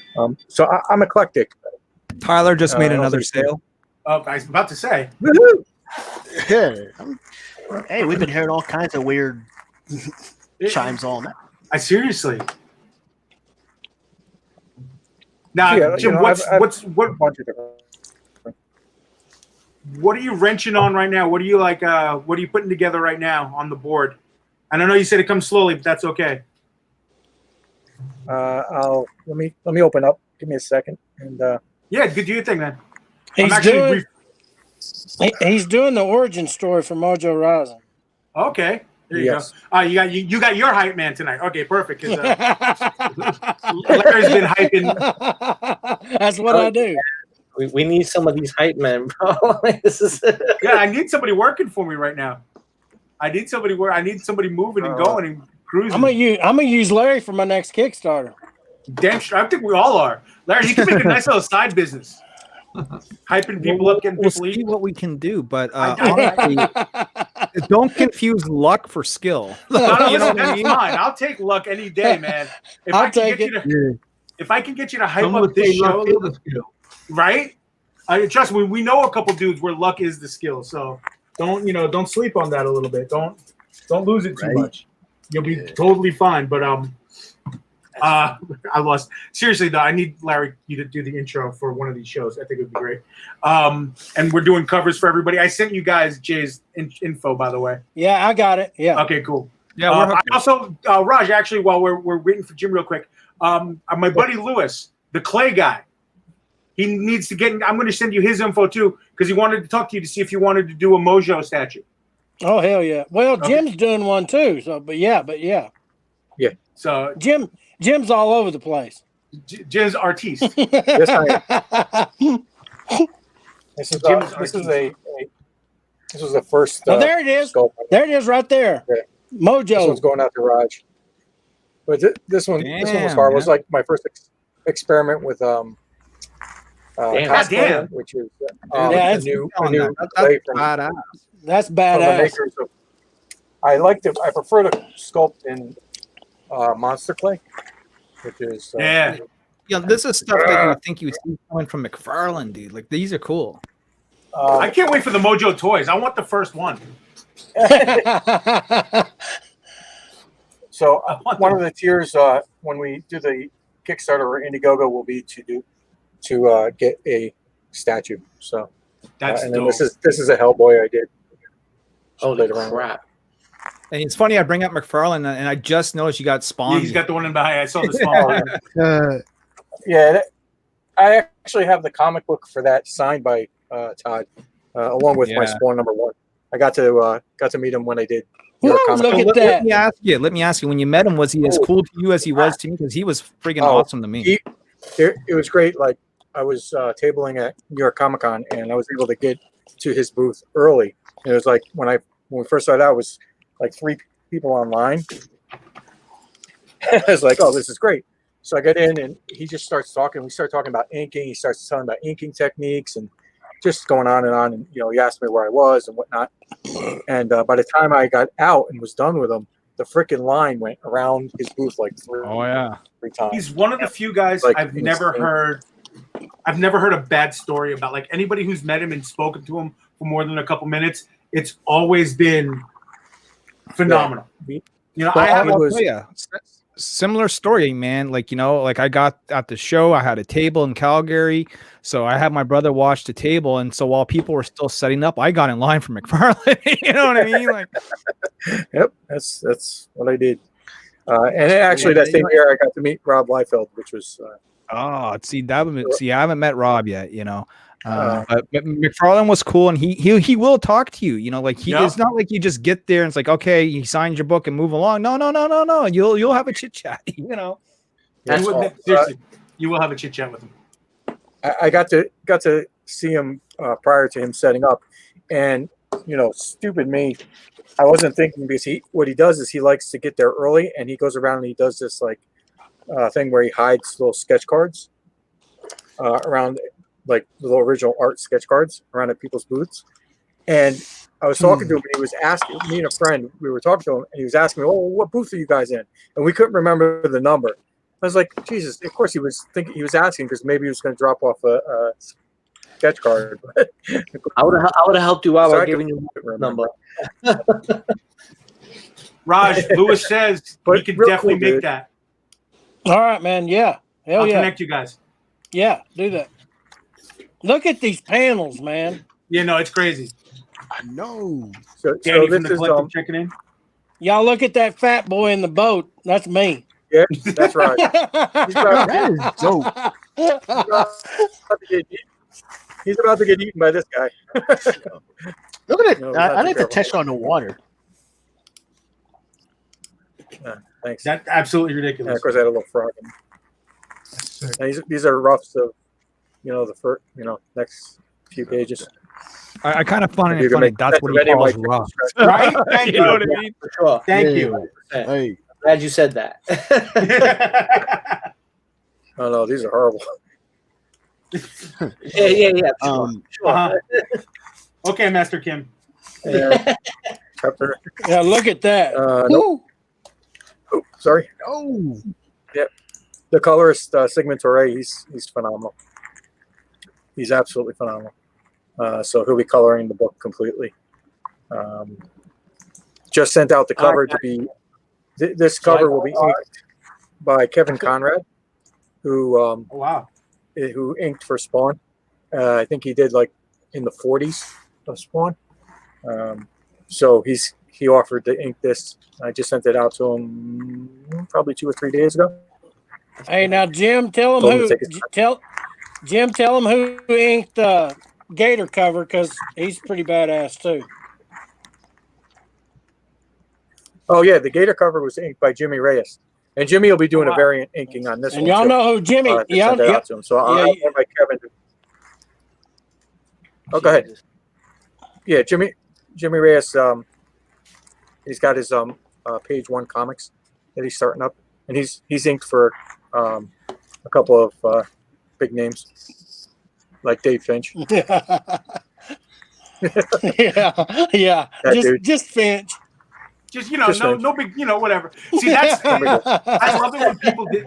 I love it when people. There was a local con out here, and I'm a big fan of Mark Morales, the inker, huge fan. So he was at the show. So when I was walking back from the bathroom, I stopped. I said hi to him and stuff, and he noticed I had an artist badge. He goes, "Oh, where's your stuff?" I'm like, "I'm the booth over there, where the big red sign that says Fat Guy Ink."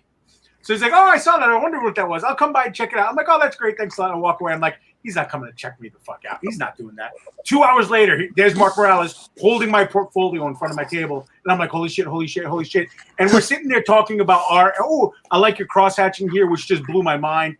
And I'm like, yeah. I'm like, so what are you guys up to? I was like, we were starting to do our first book. And I was like, yeah, we're starting to do this. He goes, oh, yeah. I'm like, what are you up to? He goes, nothing really. Just Spider-Man, Deadpool.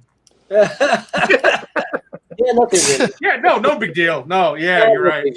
I'm just doing Spider-Man, Deadpool. Yeah, but whatever, whatever. These are some of the earlier designs for different characters. That's hysterical. That's very dope, man. Then I was playing around with like a Disney style. I thought maybe doing the book in like a Disney style, but that's not really.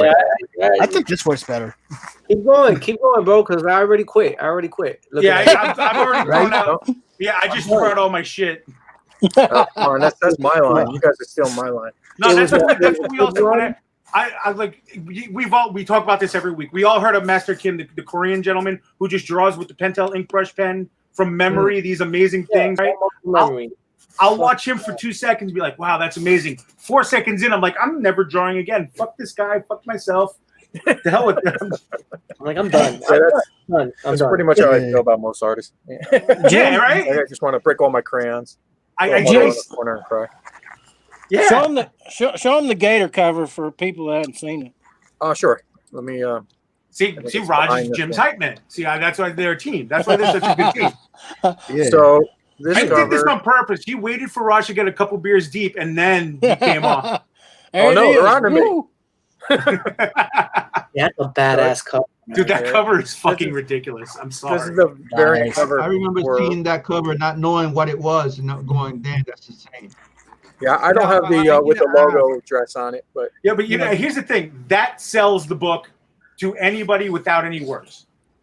Oh yeah, and I need to know from Jim, how long did it take you to draw that beast, man? Like that's a massive scale cover. Look at the scales. People ask me like how long it takes me, and because I work part time, it's like I'll work on it over a course of a couple of days, but it might be like 15, 20 minutes, here, 15, 20. Sometimes it could take like full 2 days to do something. So I really don't time myself. So it's hard for me to. Background lighting, though, Jesus Christ, bro. That's all Sigmund. That's all Sigmund's colors. Sigmund Torre did the colors for the Black Eyed Peas comic book for Marvel. Yeah, he did the colors on that. He's done a bunch of other stuff for Marvel and DC, and he saw this and he asked if he could color it, and I was like, hell yeah. The details in the water. Yeah, The fireflies. yeah. And the details in the dreadlocks are crazy. The details in the hat. Like, look at the line work in the hat. Scales, everything. Yeah. How long did it take you to draw all them scales? Actually, it's really not that. Yeah, sure. Like, I don't. I just get really overwhelmed when I look at details. Like, it looks like he puppet warped a perspective grid. I'm pretty sure that those took a little while. I mean, I talk to artists that have drawn Spider-Man. They always tell me that the webbing is the worst part. So See, I think the webbing is the easiest part when drawing Spider-Man, unless it's the webbing on his head. That pisses me off. Yeah. The what's on his if he's standing up straight. Yeah, exactly. Right. Exactly. I end up shading the shit out of it. Yeah. I basically what I did was I wanted the focus to be more on Mojo's face, so I kept like the dark areas around him, so they kind of box in his face, and then the trees I had like kind of point down towards him, so it kind of brings it central to him. Yeah, that does make sense. Yeah. So what's your thought? You don't barely notice the snake in the water at all. So, right. What's your thought process when you're putting this stuff together? Like, I start with forms, and then I go into lighting, because those to me are the two most important things. Like if you have the proper form down, and you have and the proper lighting, you can kind of hide a lot of like mistakes and things. Plus, you can lead the eye really easy with those things. So, to me, I start with the form. I start with I start with the shapes, and I start with the lighting, and then I work into flow, like where I want the eye to go to the page. So like this is I entered a contest. I don't know if you guys know John Malin's Graveyard Shift. The whole Commscape thing, blah, blah, blah, whatever. But I entered into the contest, and this is the line art I entered in. But like even like with the tentacles, I have them like all S-ing down so that it brings focus on like the flame. I want it. You follow the flame, it kind of floats to the guy over here on the left on the bottom to his face. And then, the wolf kind of his eyes pointing. So I'm always thinking about little things that will lead the eye to where I want. I'm just going to go over the halal truck. I'm never drawing again. I'm just going to right. Is it all right if you zoom in on that center piece there, like where the sword meets the jawline? Where? I'm sorry. Where her sword meets the jawline. Yeah, right there. Yep, right there. Holy crap. Yeah. I can show you guys the original pencils to this if you want to see. That is crazy to me. Because I usually start out.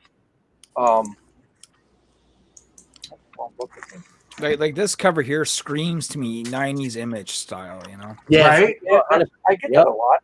Like Wildcats or something? Yeah, exactly. Yeah. Like a Cyberforce, Wildcats, what have you. Yeah, right from that era. Exactly. So this is the original. I don't know if you guys can see this. If you go on to my other, if you blow up my other screen. Yep, I got you. There's the original pencils to it. Dude, that's sick. Yeah. And keep in mind, this is a part-time gig for him. That's crazy. Right, he's just doing this for shits and giggles, right? Exactly, yeah. I get like very little sleep. I can imagine. I can absolutely imagine. You're not doing. But I will show you guys something. I just got the colors for this. If you guys want to see this, yes. Do you want? You don't even have to finish the. Do you want to? Yes. Yes. I gotta download them. So give me a second. If you want. He's gonna download. Now, I know we Chocobobutt. I just saw your head. Like, what the hell is like? Did you just see what's going on here? She's like, yes, and I can't speak now because of all the grown ass men in here just drooling. Well, this is the latest page that we just got in for Nyobi Birthright #2. So no one pretty much has seen this. This is a sneak peek for you people. Hell yeah! Jim searches. I'm in. Where is this thing? There we go. I feel like I'm getting the shit spoiled out of them. Yeah, right. I feel so fucking spoiled right now. We talked about this a couple weeks ago, Larry. Yeah, we talked about this a couple weeks ago. Yeah. Larry's So a this shark. is the Angela character coming into the protest. She arrived out of nowhere. The cops are on high alert. They're telling her to stop moving. She won't stop moving. You know what I mean? Hey, Larry. Yeah. Really quick. 261. Oh damn, man! You've Lots of broken checks. $9,000. Broken broke $9,000. Yeah, so she gets a gun pointed right in her face. She don't care. Then Nyobi comes out of the house to confront her. That's kind of where we're at with this page. That's That's dope. fantastic. That's really good. Thank you, brothers. I love the color. I love the well, you talked fearless about use- color, and that's kind of why I want to show it. You know, But like, the color will fearless take use of- a- I was just gonna say, color will take a cool piece and make it a great piece. You know what Absolutely. I mean? Like, But I'm a firm believer in the shameless, in the fearless, I should say, use of black to really make the color pop. And that, you know, Nyobi's got the leather jacket, the gun's black, the cops have the black suits on. So it's just the gray tones and everything, but just the shading with everything really makes that pop of pink pop. The purple in hair, it pops. The blonde pops. The blue in the background, the sky in the background. Boom, like you are invested in the and color. that's all done by a guy named Dan O'Vera, who's worked for Zenoscope Comics and Action Lab and a bunch of other indies. I like a lot of the stuff Zenoscope puts out. What was his name? Dan O'Vera, and he is looking for because he's waiting on me to give him more pages. He's like, "Yo, give me more pages. I need to feed my cats." You know, I'm like, "Okay." I was fixing to say, man, that fucking color's dope. Yeah, it's there's some skill there. You know, it's absolutely. Did you find what you were looking for, Jim? Or So Dan was the colorist on that, Larry? Dan O'Vera, yeah. Yeah, who's the artist on it? Is that you or? No, that's Samir Samail. I'm just the writer. I got little artistic skill. I can draw enough to say, hey, this is what I want. Make it cooler. You know, Jim, he's like me. I have no talent whatsoever. Don't say that because I can't write worth a shit. I think I can, but I can't write worth a shit. It's okay. I can't draw with crap anyway. So. Yeah, no, it's terrible. Absolutely. There terrible. There you go, Pete. There you go. Demon there you Nation. go. There you go. That's a shout out to Demon Phil. There it is. Well, I was trying to give him a ring to see if I can get him on one day. I'd love to have a talk with him. I just talked to him a while ago. We'll get him on one day. We'll do a party show one day, and we'll all jump on and talk the shit and have some fun. That'll be fun. I keep getting distracted by the ears on the chair. She keeps distracting me. It's funny. I want a diva chair. Damn it. We can get you ears for your chair, Larry. Do a GoFundMe for Larry. I'm not getting. You're not getting little itty bitty. You're getting big fucking light up ears and shit that sparkle. Those Nyobi pigtails to be coming out of the chair. There's a picture of me sitting in front of a banner, like a Nyobi banner, and it's so perfectly placed. Like I didn't know this, but it's me sitting in front of the Nyobi banner, and my face is in front of hers, and it looks like I got these giant pigtails. That's it. So we have to style. He's got a Nyobi wig for Larry. Pigtails. We have to get Larry a Nyobi wig. And of course, those pigtails come from my love of '90s anime because all the girls had pigtails back then. You know, this is fair. This is fair. So no one's asked Larry, or maybe I missed it. Larry, how did you come up with the concept of Nyobi? How did you get her in your mind?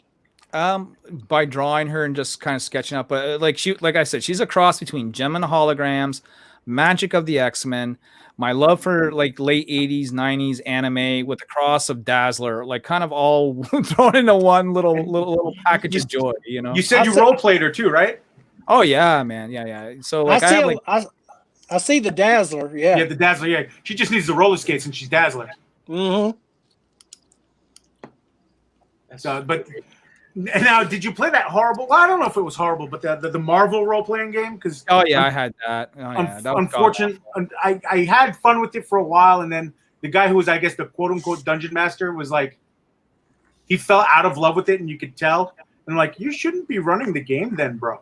Like, no. My favorite superheroes game is Champions. Okay. Well, but it's a very complex game. Jay is the new master of League of Legends. Nah. So I never tried League I of don't Legends. know. Really pissed off at me today. So I got another question for Larry. Then I got him one-on-one here. Well, what happened to Jim? What did happen to Jim? How many issues? How many issues How many issues in this arc do you have planned, or are you that far? Just two. Like the Birthright's a 2-part miniseries, and then it's over. And then we'll come up with a new arc, and that will be another miniseries. Whether that's a 2-part, 3-part, or 4-part, it all depends on how big the story is. Yeah. Are you thinking about a trade? Well, I mean, once we get a couple more issues in the bag, yeah. I mean, then the only reason why we would probably do a trade is because we had a company called Caliber Press that was interested in producing and printing Nyobi, but they only do it in trades. Okay. So we have to have enough material, to warrant a trade. Now, we also submitted to Antarctic Press. They're interested in the book, and they want to see the second issue. And if they like what they see, they've asked me to put it together as like a one-shot. You know what I mean? Like put both books together and have it like a bigger book.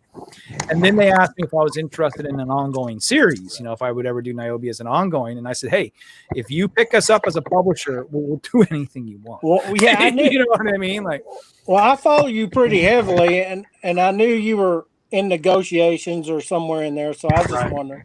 Yeah, it's just a wait and see now. We just have to get the book done, and if they like what they see, then who knows what could move forward. But nothing in comics is set in stone until it's actually set in stone. Yeah, I remember you mentioning that too. That it's like, oh, we're talking, but I'm not going to say this, that, or the other because, like you said, it's comics, and it could be this, that, or the other. It really could be. So yeah, I mean, I don't mind talking about it. I mean, it's not a secret who I submit it to, and it's not a secret that I've done some stuff with the Rags team, crossover cover, and Niobe's in their book, and we're on Matthew Weldon's cover punchline number 15, which will be in shops in the new year. So, I have a little bit of I don't want to say partnership, but I've had a little bit of a working relationship with some of these guys from Antarctic Press. So I just think it's a fit, but we'll see what happens. Oh, good luck to you. I did a crossover cover of Voodoo Nations with Travis Gibb and Luke Stone. Yeah, no, for sure. Luke Stone. I've been speaking to Travis this week.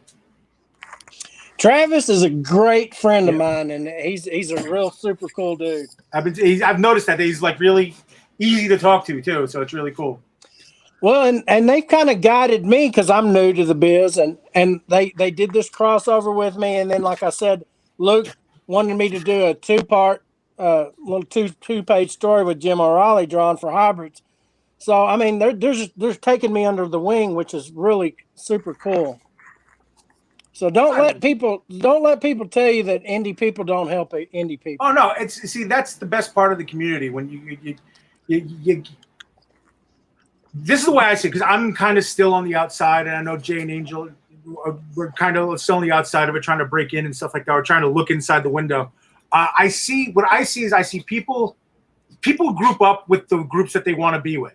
Like, okay, I don't really do, like, let's say I don't really do kids books. So I'm really not going to be, whatever. But at the same time, it's like, hey, the kids book person might be like, hey, listen, I love your shit. I know a good colorist and this, that, the other thing. So it's still, you may not be the biggest fan of this, but somebody who drew on that or somebody who colored on that or somebody who did this, you could all help each other out. We could all work together to try to just, keep it moving forward. Because frankly, fuck the big two. Yeah. But when we work together, we can bounce off each other's fan bases. Exactly. Yeah. That's what I wanted to do here. That's kind of, people ask, well, Pete, why are you doing a show? Why blah, blah, blah, blah. A lot of people have asked me that. And I said, well, I want to show off people that I like and not just promote the people that I like or things like that, but I want fans of me and Jay and fans of me and Angels to see what you guys are doing, because they may not necessarily be your fans. So there's somebody who watches my art, there's somebody who watches Jay's art, or there's somebody who watches Angel's art who's never seen Nyobi, who's never seen Chocobobutt's cosplay, who's never seen Mojo Risen, who's never seen Shinobi's stuff, and goes, holy shit, I want to check that out. Like, okay, Again, not to pat myself on the back, but 2 backers since we've been on. I'm just saying. No, 3. It's 3. Yeah. Oh, look at that, even better.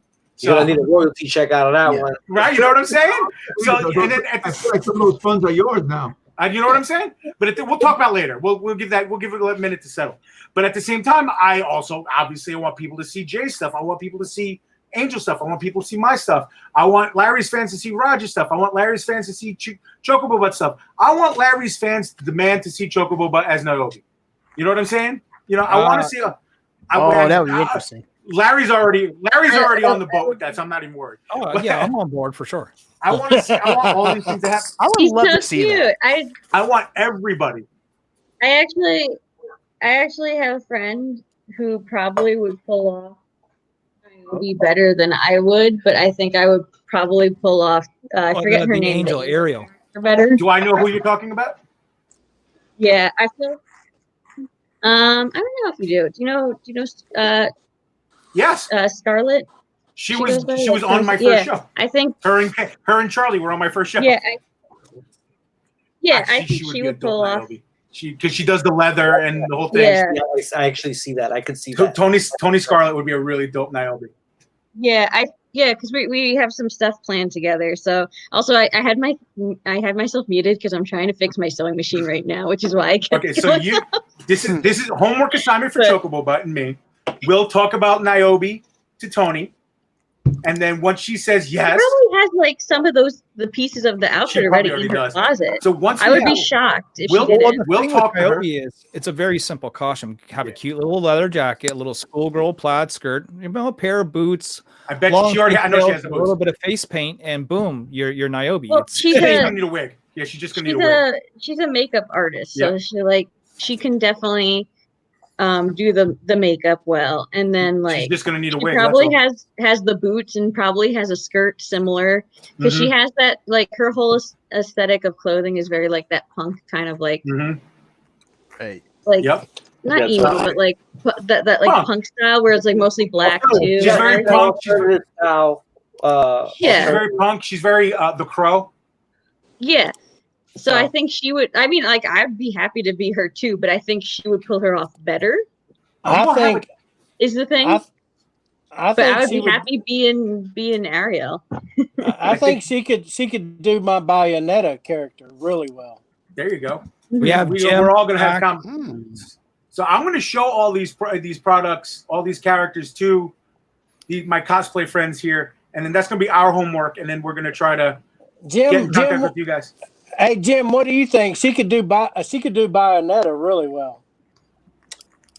I'm sorry, I missed that, Roger. I'm having internet problems, guys, so I'm spotting like in and out. What I missed? I said she could cosplay Bayonetta really well. I think we lost him again. Oh yeah, he freezes and he comes back. Yeah. No, I'm here. Come back to us, Jim. Come back to us. Right. Do you have a picture of what she looks like? I do. Jim does. Screen share. Back to it. Hold on, I have to make there are this the bigger. colors for that. Ooh, I'm fucking blind. I like that. That's cool. Yeah. She got that like almost like X-Men suit going on. That's exactly what. Oh, that's not her. That's what I was. This is for But graveyard. that's cool. Yeah, these are just the colors for that Sigmund did that I downloaded. Let me see if I can find. Do those character sketches of Bayonetta.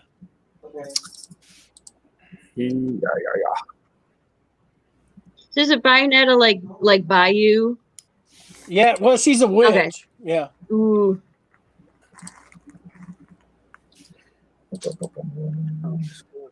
You'll dig her. You'll dig her for sure.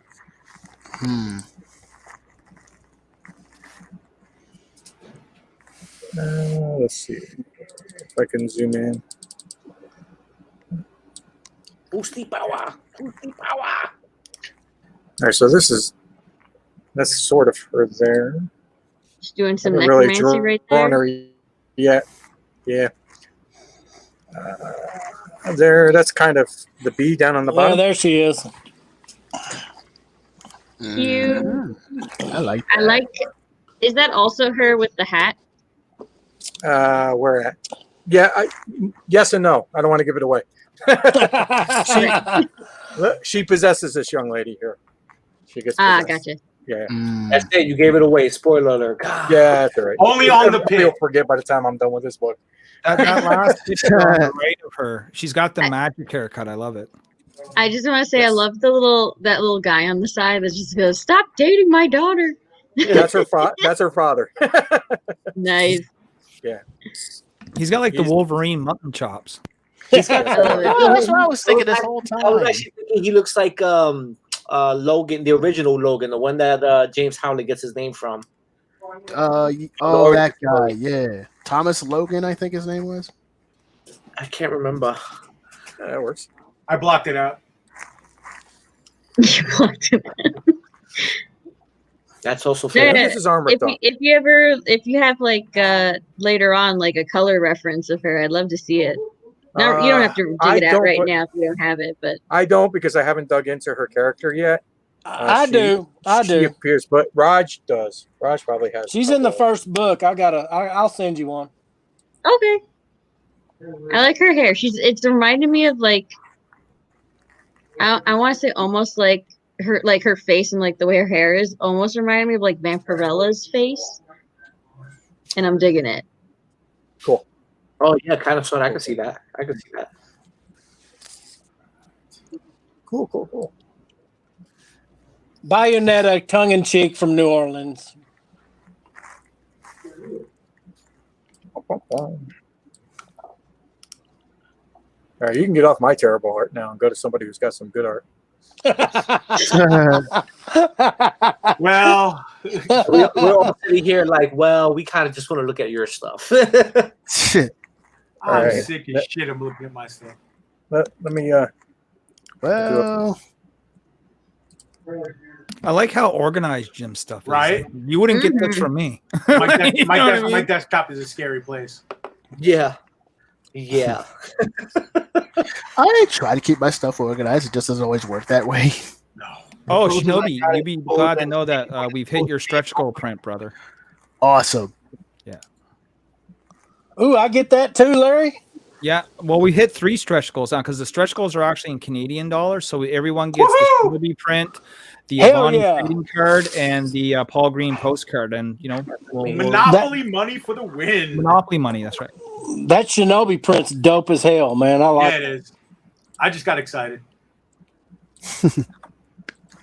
Thank you.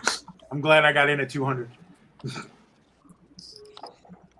Now I'm feeling Thundercats. I like Spock here, man. Look at the expression in his face. Jesus Christ. Some of these are from Drawn and Quartered. Man, I hear you, man. Telling you, bro. I quit. I'm done. Finished. Angel's deleting all his shit right now. Right now, as we speak. Now, the Jim, go back one there. Go back one, Jim, if you can. Yeah, this one. Yeah, that. Who's that right there? That's for Sema from Punchline, is it not? Yes. Excellent. It was from Drawn and Quartered, which is Mike. Oh, I know Drawn and Quartered. Yeah, you know. All right, so occasionally they invite me on, and or I'll do like the fan thing behind the scenes. Yeah, it would just be the fan speak stuff. I think that's where you drew the Nyobi for me, brother. So. Yes, I think so. I believe so. Yep. Oh, look at this Black Cat too, man. Yeah, Black Cat's funny. Yeah. Black Cat's probably my favorite character out of like the whole Spider-Verse. You know what I mean? I love me some Black Cat. I can't wait to like actually finish that costume. I have literally all the pieces, and I'm just like, eventually. Damn, I want to see that. This Batman is actually Matt Weldon's. He let me ink over top of it. Oh, nice, brother. Nice. Yeah. That guy's another good artist. Yeah, Matt's he's amazing. Yes. Yeah. Speaking of Matt Weldon, get his cover. Oh my Ooh, that's Cyber Frog. There's the frog. The frog. Yeah. Is that Morrigan? What's that? Is that Morrigan? Yeah, that was exactly what I was. I think that's Morgan. Yeah, it is. I cosplay Lilith. I'm such a Darkstalkers fan. I love Darkstalkers. I adore that game. I remember playing it on the Dreamcast. Yep. I want another Darkstalkers, and I want Lilith to be a playable character, and not just a color. I love that Baroness. I just did a Baroness sketch cover. We got World of Warcraft 2. World of Warcraft 2? Some mojo. Oh, I meant like also. Oh, I'm like, man, there's a new World of Warcraft game? It's okay. Jay will play that and ruin it for everybody also. Right, Jay? Probably. I can't believe you ruined League of Legends. They got so angry, they all just quit out the game. Dude, I'm telling you, it's all going to be about Star Wars Squadrons in just like 2 days. Don't suck at that. Well, I'll probably love suck dark at side that stuff. first. But No, I don't know. Jay might. I'm gonna have to build I- my ship. You know, I like that Hulk. I break him down, but I will build him up. Jay, if you ever get into a Call of Duty room with Jay, don't. Did you ever get into Larry, you need to send me your gamer tag. You can't handle that smoke. You just can't. I still Is remember. that Darth years Maul's ago- Venom? Yes. That's Yeah, dope. brother, Probably I one of the can- coolest things I've ever That seen. is dope. Thank you. I'm gonna go break my pencils. I'll be right back. Yeah, we need new members. Word. We need new members on the Usual Suspects, Raj. So you know. Yeah, I remember. Hey, That's Jay, Morbius, isn't it? I don't know if you remember this, but years ago, me and Jay, when Call of Duty first came out, to play Call of Duty with Jay, you got to make sure you don't have to take a piss. You're not drinking anything, because the shit that flies out of this man's mouth as you're playing. This shit. Oh, I see that Venom. Huh. He makes the children feel bad. I used to randomly I pick see. someone on the other team and just pick on them the whole match. Yup. Because That was last you? to talk to God each other. damn it. Yeah, that shit used to be so. Larry, it probably was. So Jim, did you see Harms's pages that he drew the other day? I did. Dude, those were epic. I was impressed. Very impressed. I was too. He killed it. Did. So funny. Really quick, I'm gonna do this. I'm gonna. That too. Just delete my hard drive. I love her. I think my favorite part about this drawing is her hair. I just love Thank how you. you drew her hair. It's so pretty. It's amazing. This is actually a scan from original in Sketchbook. I love I it. got commissioned to do this piece and this Iron Man or Iron Damn, Iron look at Spider, that. That's and cool. I drew them in the sketchbook and then I scanned them in here and just kind of like lightened them up a bit, made prints out of Gamora. There you go, bro. Oh man, that Gamora's sick, man. Damn, look at that expression on that face. Mm-hmm.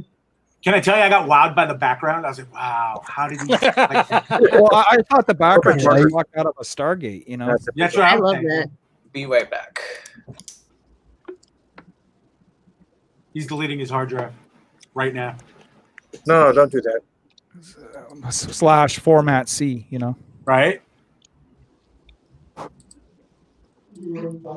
So, while I got you both here, what's next for Mojo? Well, I'm halfway through Book of Souls. It'll be out and we'll kick it in February, I would say. And then Mojo Origins. I don't know when Jim's is a big book. Yeah, and I'm like slow as molasses, so it'd probably be. I'm shooting for the beginning of 2021, but probably more realistically will be mid 2021. Okay. So Good yeah, things are so worth the wait. Yeah, I mean, so I'll probably have Book of Souls out before him, but so it's going to be like a Star Wars thing. So it's going to go 2 issues and then back to the original. So Okay. you know. All right. You got a good plan. I like that. That's what I like to see. And then Yeah, really I'm quickly, also doing a couple different tier things. Like this statue will be one of the tiers. Another tier is going to be an original art 261. portfolio, so people can like get original art from the book, like the pencil stuff that I scan in. Some will be like I'll have scrap a- stuff. So, We're going to flip I'll over to have a- Shinobi Raccoon real quick, too. He's, nice. I'll have a rock and roll homage Iron Maiden Book of Souls cover. that's fantastic. That's I my was favorite dri- band. I That's was my driving. favorite band. I was driving home and I was angry because whenever I go to the supermarket, I get angry. So I always end up playing my angry metal playlist when I'm driving home. And definitely when I got up to the light, I don't know what the cop was thinking, but I guess he wanted to give me a ticket. Then he looked over and legitimately I had Iron Maiden on. He just looked at me. And was like, all right. And If you look at the book on the font on my Mojo Rising on the cover, it's Iron Maiden's lettering. oh, no So, shit. Yeah, That's pretty cool. Oh, it's the Yeah. same font. yeah. Interesting. That's pretty cool. That's my favorite band. I've seen them like 6 times. So yeah. That was like me and Santana. I've seen Santana so many times. Carlos is a bad motherfucker.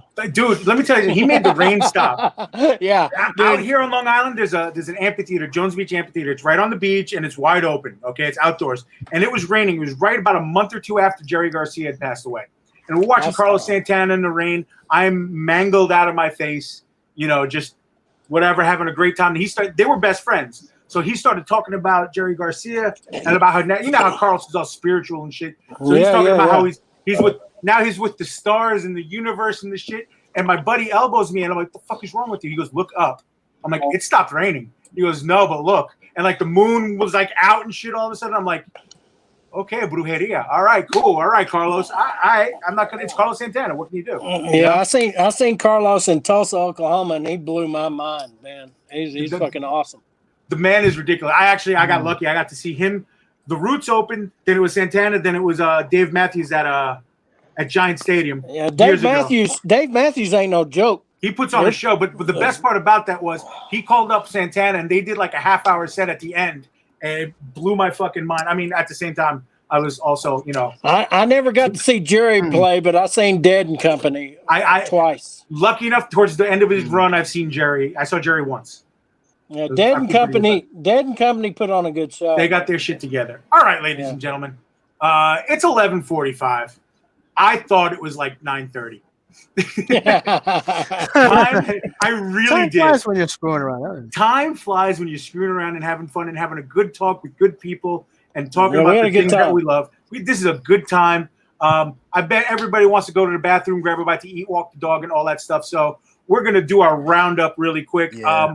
First off, I want to thank each and every one of you guys for being here. I appreciate it so much. Chocobobutt, I'm going to single you out, though, because, Chocobobutt was Manny's replacement. I think I did a really good job replacing Manny. Okay. I think you did. Yeah, I think I get the win on that one. Okay. So yay. All right. I'm happy about that. The Yankees are winning, so I'm happy. I don't know how Jay's Lakers are doing, but whatever. Oh, they killed them. Okay. Oh. And now I do want to thank everybody, Phil and Lewis, Shadow Rabbit, Danny, and everybody that was, and we even brought in Shinobi from the Peanut Gallery, Carpenter, Greg, Tyler. We want to thank everybody who's watching, hanging out, commenting. Joe Tolliver was in the comments before. I can't scroll up that fast. Just everybody who's hanging out, talking to us. That's what we love to see. If you want to see the replay of this video, this is where I embarrass myself. That is the YouTube where you can see the replay of this video. Yes, Pokey the Chicken. I made that YouTube when I was doing rubber chicken videos before YouTube was doing the 100 follower URL thing. What the hell is a rubber chicken video? Listen, don't worry about it. I thought it was going to be the next big thing. It fucking wasn't. But at least I get to have my own URL instead of one of those long URLs. But now I need about 80 mine right now. Now I need 85 people to follow me on YouTube and subscribe so I can change it to the Pit. So or Pete 11717. But that's the YouTube where you can see the replay of the show. Angel had his finger up. Do you need the fart or do you have something to say? So I just want to let everybody know I just deleted all of my hard drives. My 2 weeks at work. I quit. Thank you, Jim. He's now a bricklayer. He's now laying bricks. He's gonna go lay bricks now. But yeah, I want to thank everybody. If you want to see a replay of the show, the YouTube is right there. Everybody watching on Twitch, everybody watching on Facebook, thank you. We're going to go around the room really quick. Shinobi, we're going to start with you, my friend. Where can everybody find the Shinobi one? Okay, you can find me on Instagram at the Shinobi one. Check my YouTube channel, Shinobi one. I'm putting up since it's October. I should well, you were talking about the different Tober things. I should probably do a Macross-tober thing. Ooh.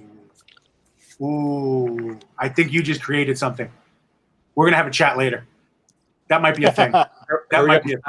Hurry up and copyright it.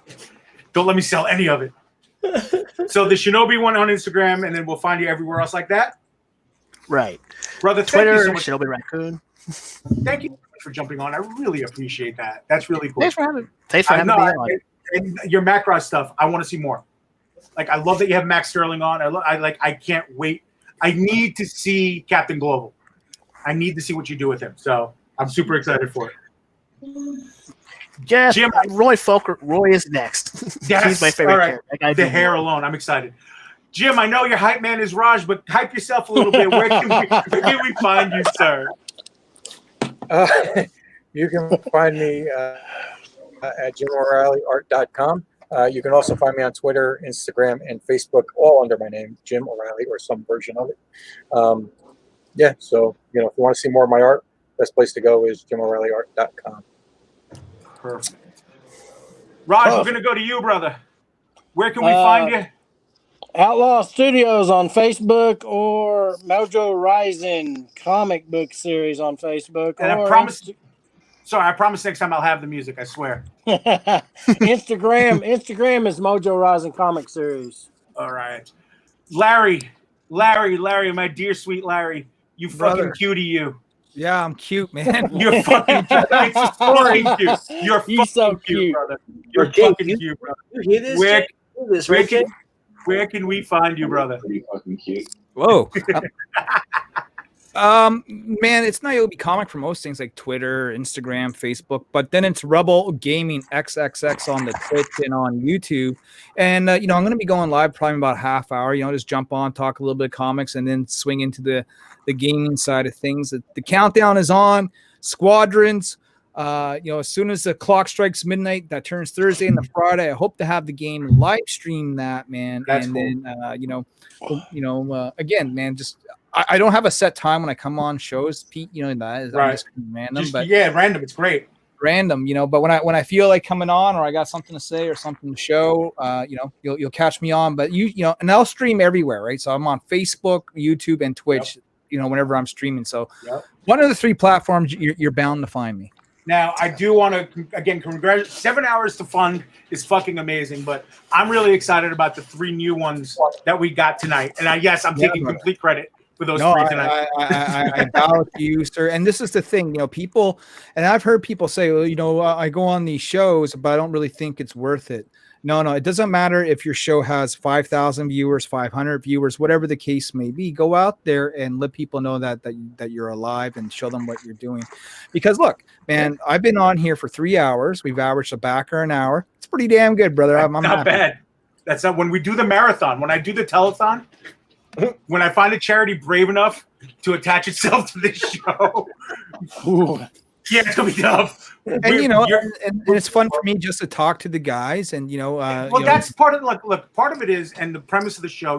This. I talk to you about this. I want to talk to everybody and get everybody to promote and talk about what they're doing. But then I want everybody to kick back and bullshit a little bit and have some fun and talk about the stuff that we love, because I think people need to see that we're not just here trying to squeeze money out of these projects. We're fans just like everybody else. And we want people to enjoy. We want people to know, hey, we're just like you. We just happen to, be crazy enough to draw or to write or to cosplay or to do whatever the hell it is we're doing. So, Amen to that, brother. Amen to that. Speaking of cosplay, our MVP tonight, we thank the lovely Chocobobutt. Chocobobutt. I know it's easy because it's Chocobobutt everywhere, but still, tell everybody where we can find you.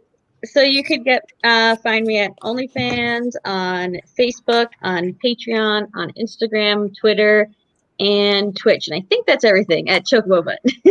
So just go to that URL. So like Instagram.com/ and it's always Chocobobutt. And I have links for everything in my Instagram as well.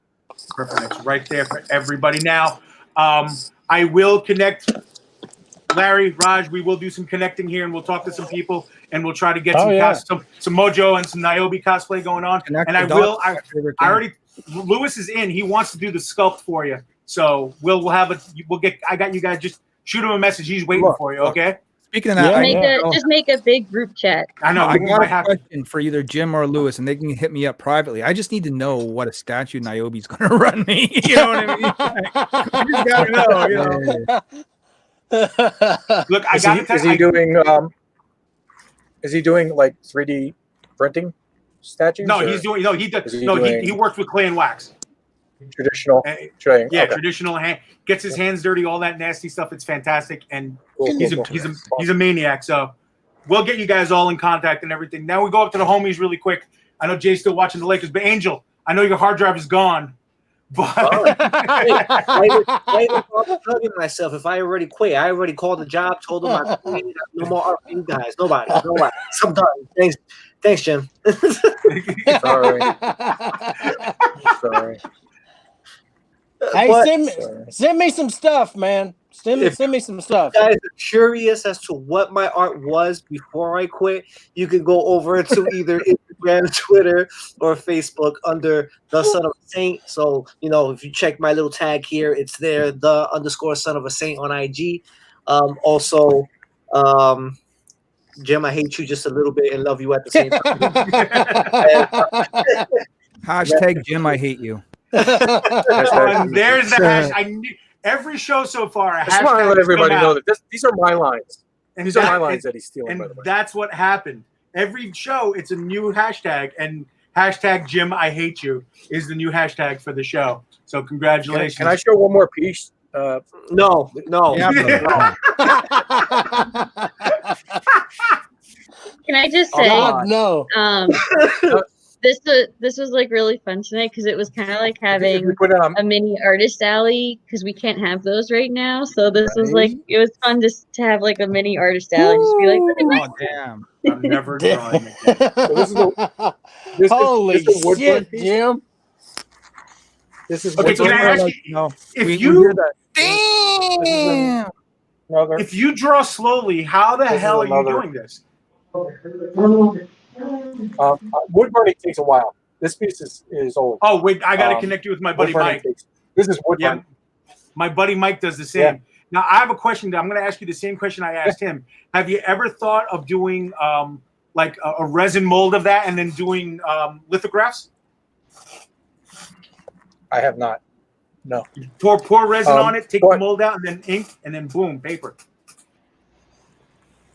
Oh wow. Yeah. And then you can make prints of it. I don't need another project. You and I will talk. You put it back on my other Let screen? him finish Mojo, please. No. Look, I know more about that than you do. You and I will talk, and maybe we'll work something out. Sure. Jay, if you put it back to my other screen. One final thing, and I'll let everybody go. These are some sketch cards I've done for Upper Deck and Tops. Oh, Yeah. nice. My buddy Brendan is my partner. Brendan is a Tops sketch card artist. Upper Deck too. Right. Yeah, actually, yeah. I could never get into it. I can't draw small. I've done tons of them. This is just like a small smatter. Well, couldn't you draw them big and then But just bring these them down? these brown cards here, these are wood burn cards. Jesus Christ. Jim, And this is only this was a giant puzzle piece. This was a giant puzzle piece that actually has the Lady of Hope and the Jedi continued down. Like it's all one giant puzzle that Tops allowed me to do. And then they screwed up the insertion. So some of them went out to be inserted and some people have them. And then other ones got left in the warehouse, supposedly. And 2 got mailed back to me. So, they should have just gave you that whole they should have just gave them to you and you should have just flipped them. Yeah, that's going to be the rare valuable card now. The Jim O'Reilly Made Me Quit art support group will be next week. Time frame. Jim, not for nothing, Jim, but I was guys are great. I was pretty confident that I was going to get my first comic variant cover soon, but after seeing that, I fucking quit. I'm done. So, Jay's looking for a sharp object, so let's get to Jay real quick. don't kill yourself, Jay. Don't kill yourself. We love you. I'm good. I'm good. We're not the showboat right now, Jay. My Lakers winning cushioned the blow. You can find me on Twitch, Facebook, and YouTube. Just search AtraMessor. On Instagram, Twitter, and all that stuff is AtraMessor Art. I'll put it in the comments here. One second. Let me just type it out. Oh my god! I just had another thought. I'm gonna get a shirt for next week's show that says "Jim O'Reilly ruined my life." One thing that I'm doing 2 giveaways, one for YouTube, one for Twitch. So everyone that subscribes is automatically entered. Once I hit 100 on YouTube and 50 on Twitch, the giveaways are done If you want information, there are videos on my YouTube and stuff about what you win, so that's in there as well. Yeah, Like the I Twitch said, road's a hard climb. You know, it's a tough road, bro. Chocobo mentioned being affiliate. I'm trying to be affiliate, and I got everything I need, but the actual concurrent viewership. You need to have 3 people watching you for like a month straight to get that. I mean, I blew past the followers, I blew past the hour streaming. I just need one more thing to be affiliate. Damn it! Well, I'm fighting for the followers myself, so I understand that. I just want to be able to not have that long ass URL. That's what I want. Well, that's the YouTube too. So I'm going to give everybody the rundown real quick, and then we're gonna say goodnight, Lucy, really quick. Basically, I'm real easy. It's PEAT 11717. That's where you can find me. Now I just completely lost my thing because I went to go read something and I shouldn't read when I'm trying to talk. You're already there, but that's the Twitch channel, Pete 11717. Same thing for the Instagram, same thing for the Facebook. You can find me there. And yes, the goddamn YouTube is Pokey the Chicken. If 85 more of you, if I can get 85 more of you, then it'll be Pete 11717. Just don't pull the chicken. I mean, you just leave it though, because it's kind of great. By the time I get to 85, I'll forget to change it. So that's probably what's going to happen. And the Pete's on everything else anyway. But yeah, you can find me on Instagram with the Pete 11717. That all the links for everything are there. Once again, everybody who watched, everybody who's watching, anybody who's watching the replay, thank you for watching this fun time that we had. Everybody here, the homies, Larry, Raj, Chocobobutt, Jim, Shinobi, Tyler from before. Thank you guys so much. You made the show, again, every week keeps getting better and better, and I really appreciate it. Thank you guys. Thanks for having me on. Thank you guys so much. I really, really appreciate it. We've hit the 3-hour mark. That's fucking awesome. I didn't think we ever would, and we did with the 4th show. Look at that. 3 hours, 3 backers. It's meant to be, Larry. It was meant to be, brother. It was magic. Ladies and gentlemen, thank you so much. We will see you next week. Next week's going to be fun. Next week, I'm going to have from the Bit and Apple, Rafael Tavares, and from It Came From the Radio, Mark Torres. Talk to you guys later. Peace.